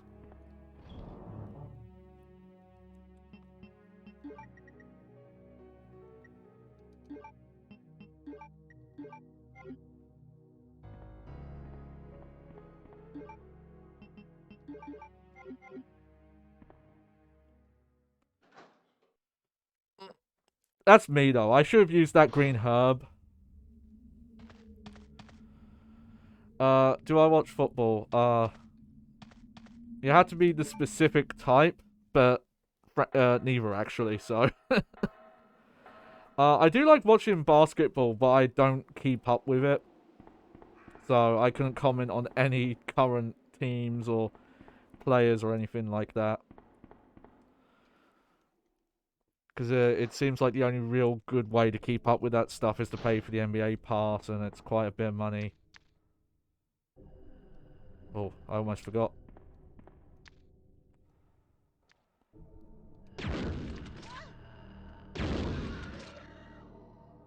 I don't know why the first hit didn't knock him over there. Oh well. And yeah, the times as well, if you're in the UK and you want to watch NBA stuff, is a pain. Oh, now I'm on caution. Okay. I will go and do this, but only to use that. Oh yeah, I know the Super Bowl happened, but I think I streamed that day. Probably not when it was on.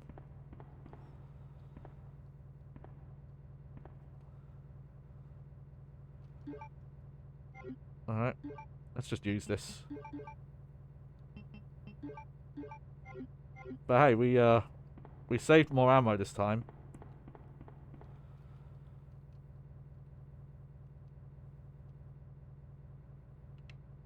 So that's good at least.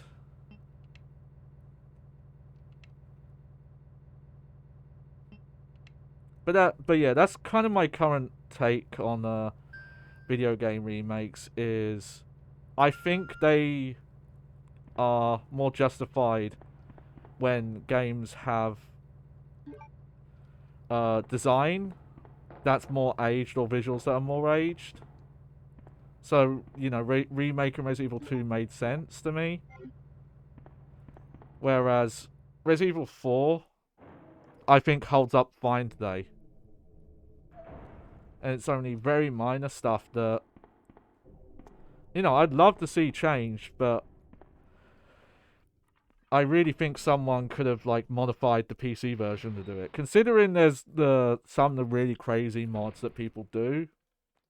Like the third-person camera mod that someone added to Metal Gear Solid 2.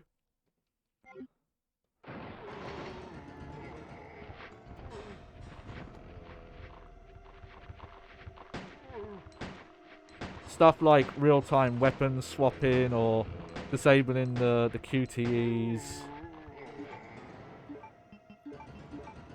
No, one thing I'll say about the remake is I hope you can still swap weapons in the pause screen if you want.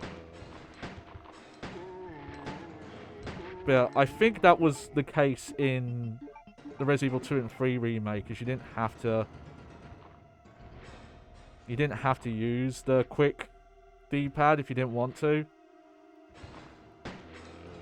Because sometimes being able to pause and kind of think and process your next action, because obviously, even though it takes longer real time, pauses like the in-game logic, so you can sometimes,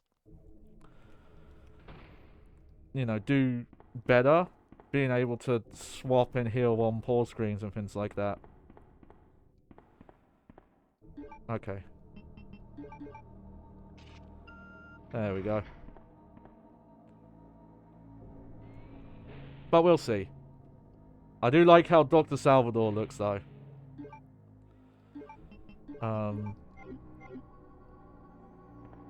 I'll tell you one thing I'm worried about is someone noted that there's a new enemy type that is basically the hammer-wielding executioners from Resident Evil 3, which their theory was like, oh, does that mean that this is them prototyping a Resident Evil 5?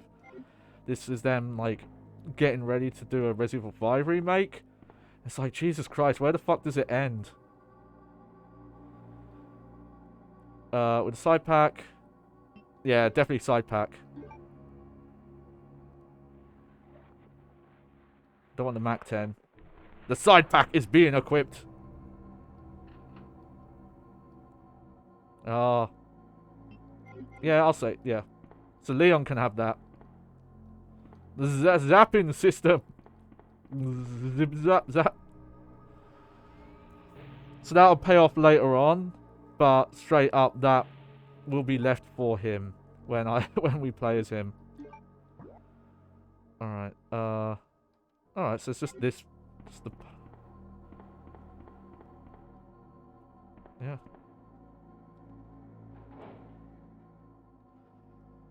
Just check here.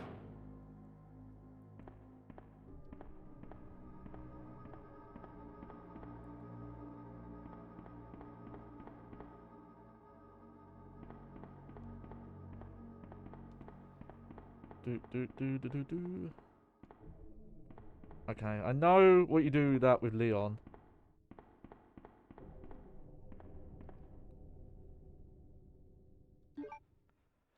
Yeah, we'll take that. Okay. Alright, I think that's it then for down here.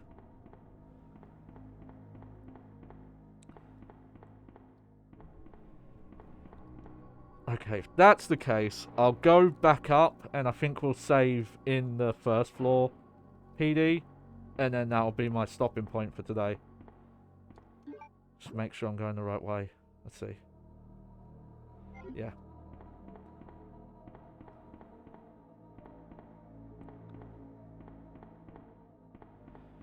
In fact, I could be wrong. I think there's a door that this key opens that has a save room in it. I think this is a save. Is it? Or am I thinking of a remake and I'm being an idiot?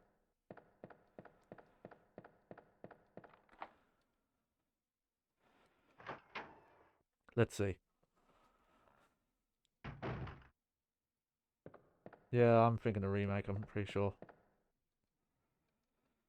This paper's more than a week old. I'm not going to read it. No, okay.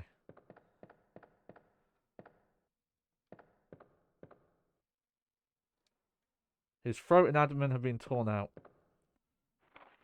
Watchman's Diary, August the 11th. I finally had a chance to see blue skies for the first time in ages, but it did little to lift my spirits. I was reprimanded by the chief for neglecting my duties while I was up on the clock tower.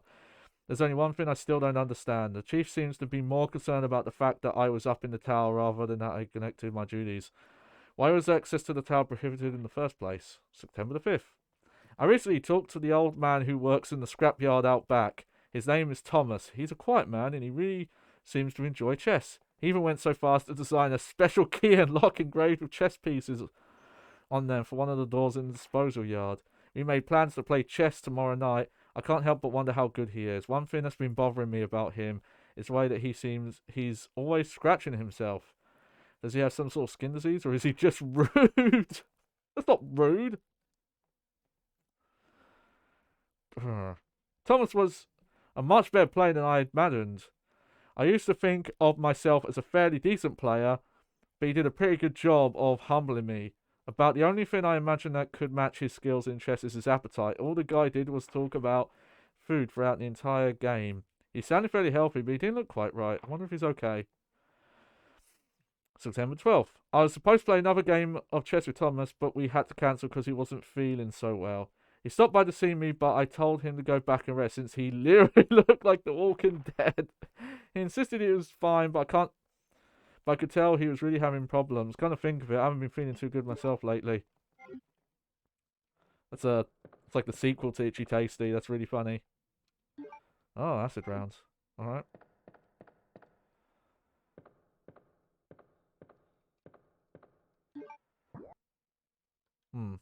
Okay. There are no key items in here?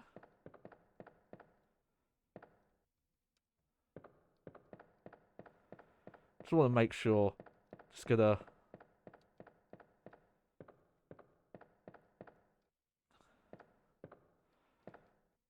Haha! Not a key item, but still. That was sneaky.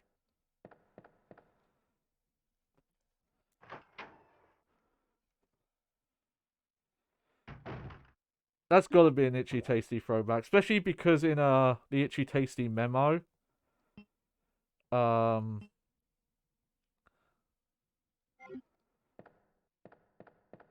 there's a specific bit about playing chess with someone. Oh, here. Oh, wait. There we go. You know, I won't pick those up yet. I have to think when's the best time to do that. Let's see. Oh.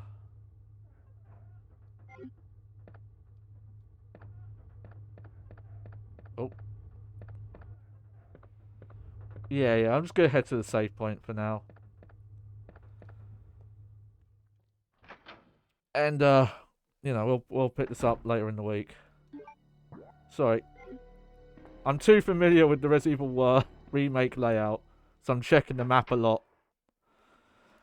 If you watch me play Silent Hill, though, a lot of this going on.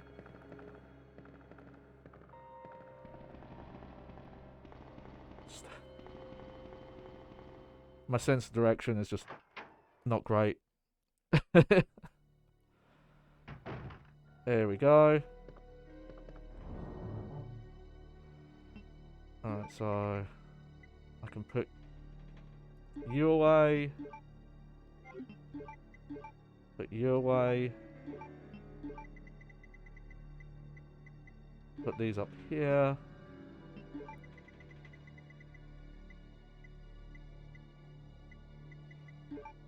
And move this down here. 9, okay. I'm still not sure what that chord's for.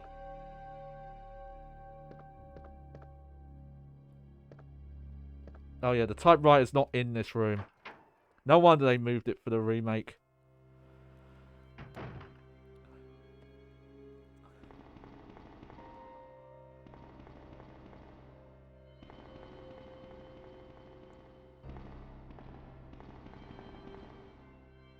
Yeah, here we go. It's an old typewriter.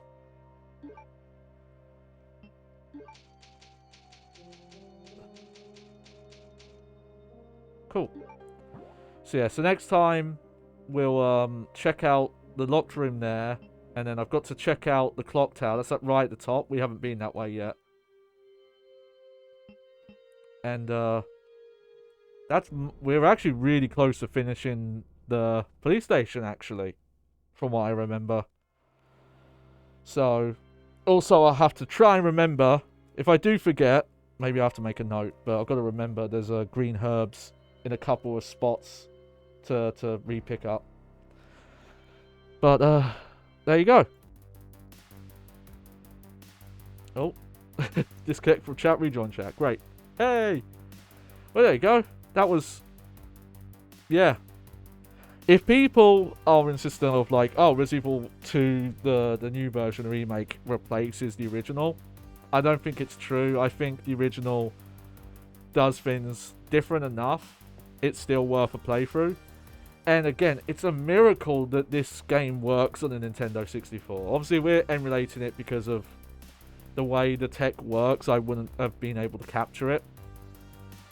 Plus, you know, we do get to boost the resolution a bit. But still, it's insane that this game works. It makes me think that... like, imagine history being different. You know, the whole reason Square stopped making the Final Fantasy games and most of their games for Nintendo was their insistence that they were going to stay with cartridges. But you probably could have done a Final Fantasy VII style game, probably just with not that many FMVs. This game proves you could have done it. Like, history could have been different, that if the Nintendo 64 from like the start had the 64 megabyte cartridges, who knows? But they were really expensive. They, like, typically games with the bigger cartridges tended to be higher retail prices, but they were also a lot more expensive to produce back then. But there you go. So what's coming up next? On Thursday we should be finishing up Mirror's Edge Catalyst. That should be the final part of that. And from what I remember, there are some really good story missions at the end, so I'm looking forward to that. And then I have to think of what I want to do from then on, and then we'll come back to this on Sunday. But again, I do want to stream more often, so maybe I'll do a stream earlier. But sorry, I'm really fidgety because it turns out I really need to use the bathroom. The water I've been drinking suddenly hit me, so I'm just gonna end stream here. Credits, la la la la la la la. Yep, okay. I'm just gonna turn it off. I hope you enjoyed the show. I was your host, Johnny Baghead. Yeah, as always. And remember, you know, go to the bathroom if you need to go. Don't pee your pants. If you want to, you know, well, I guess if you wanna, it's not sanitary. But you know, I ain't your mama.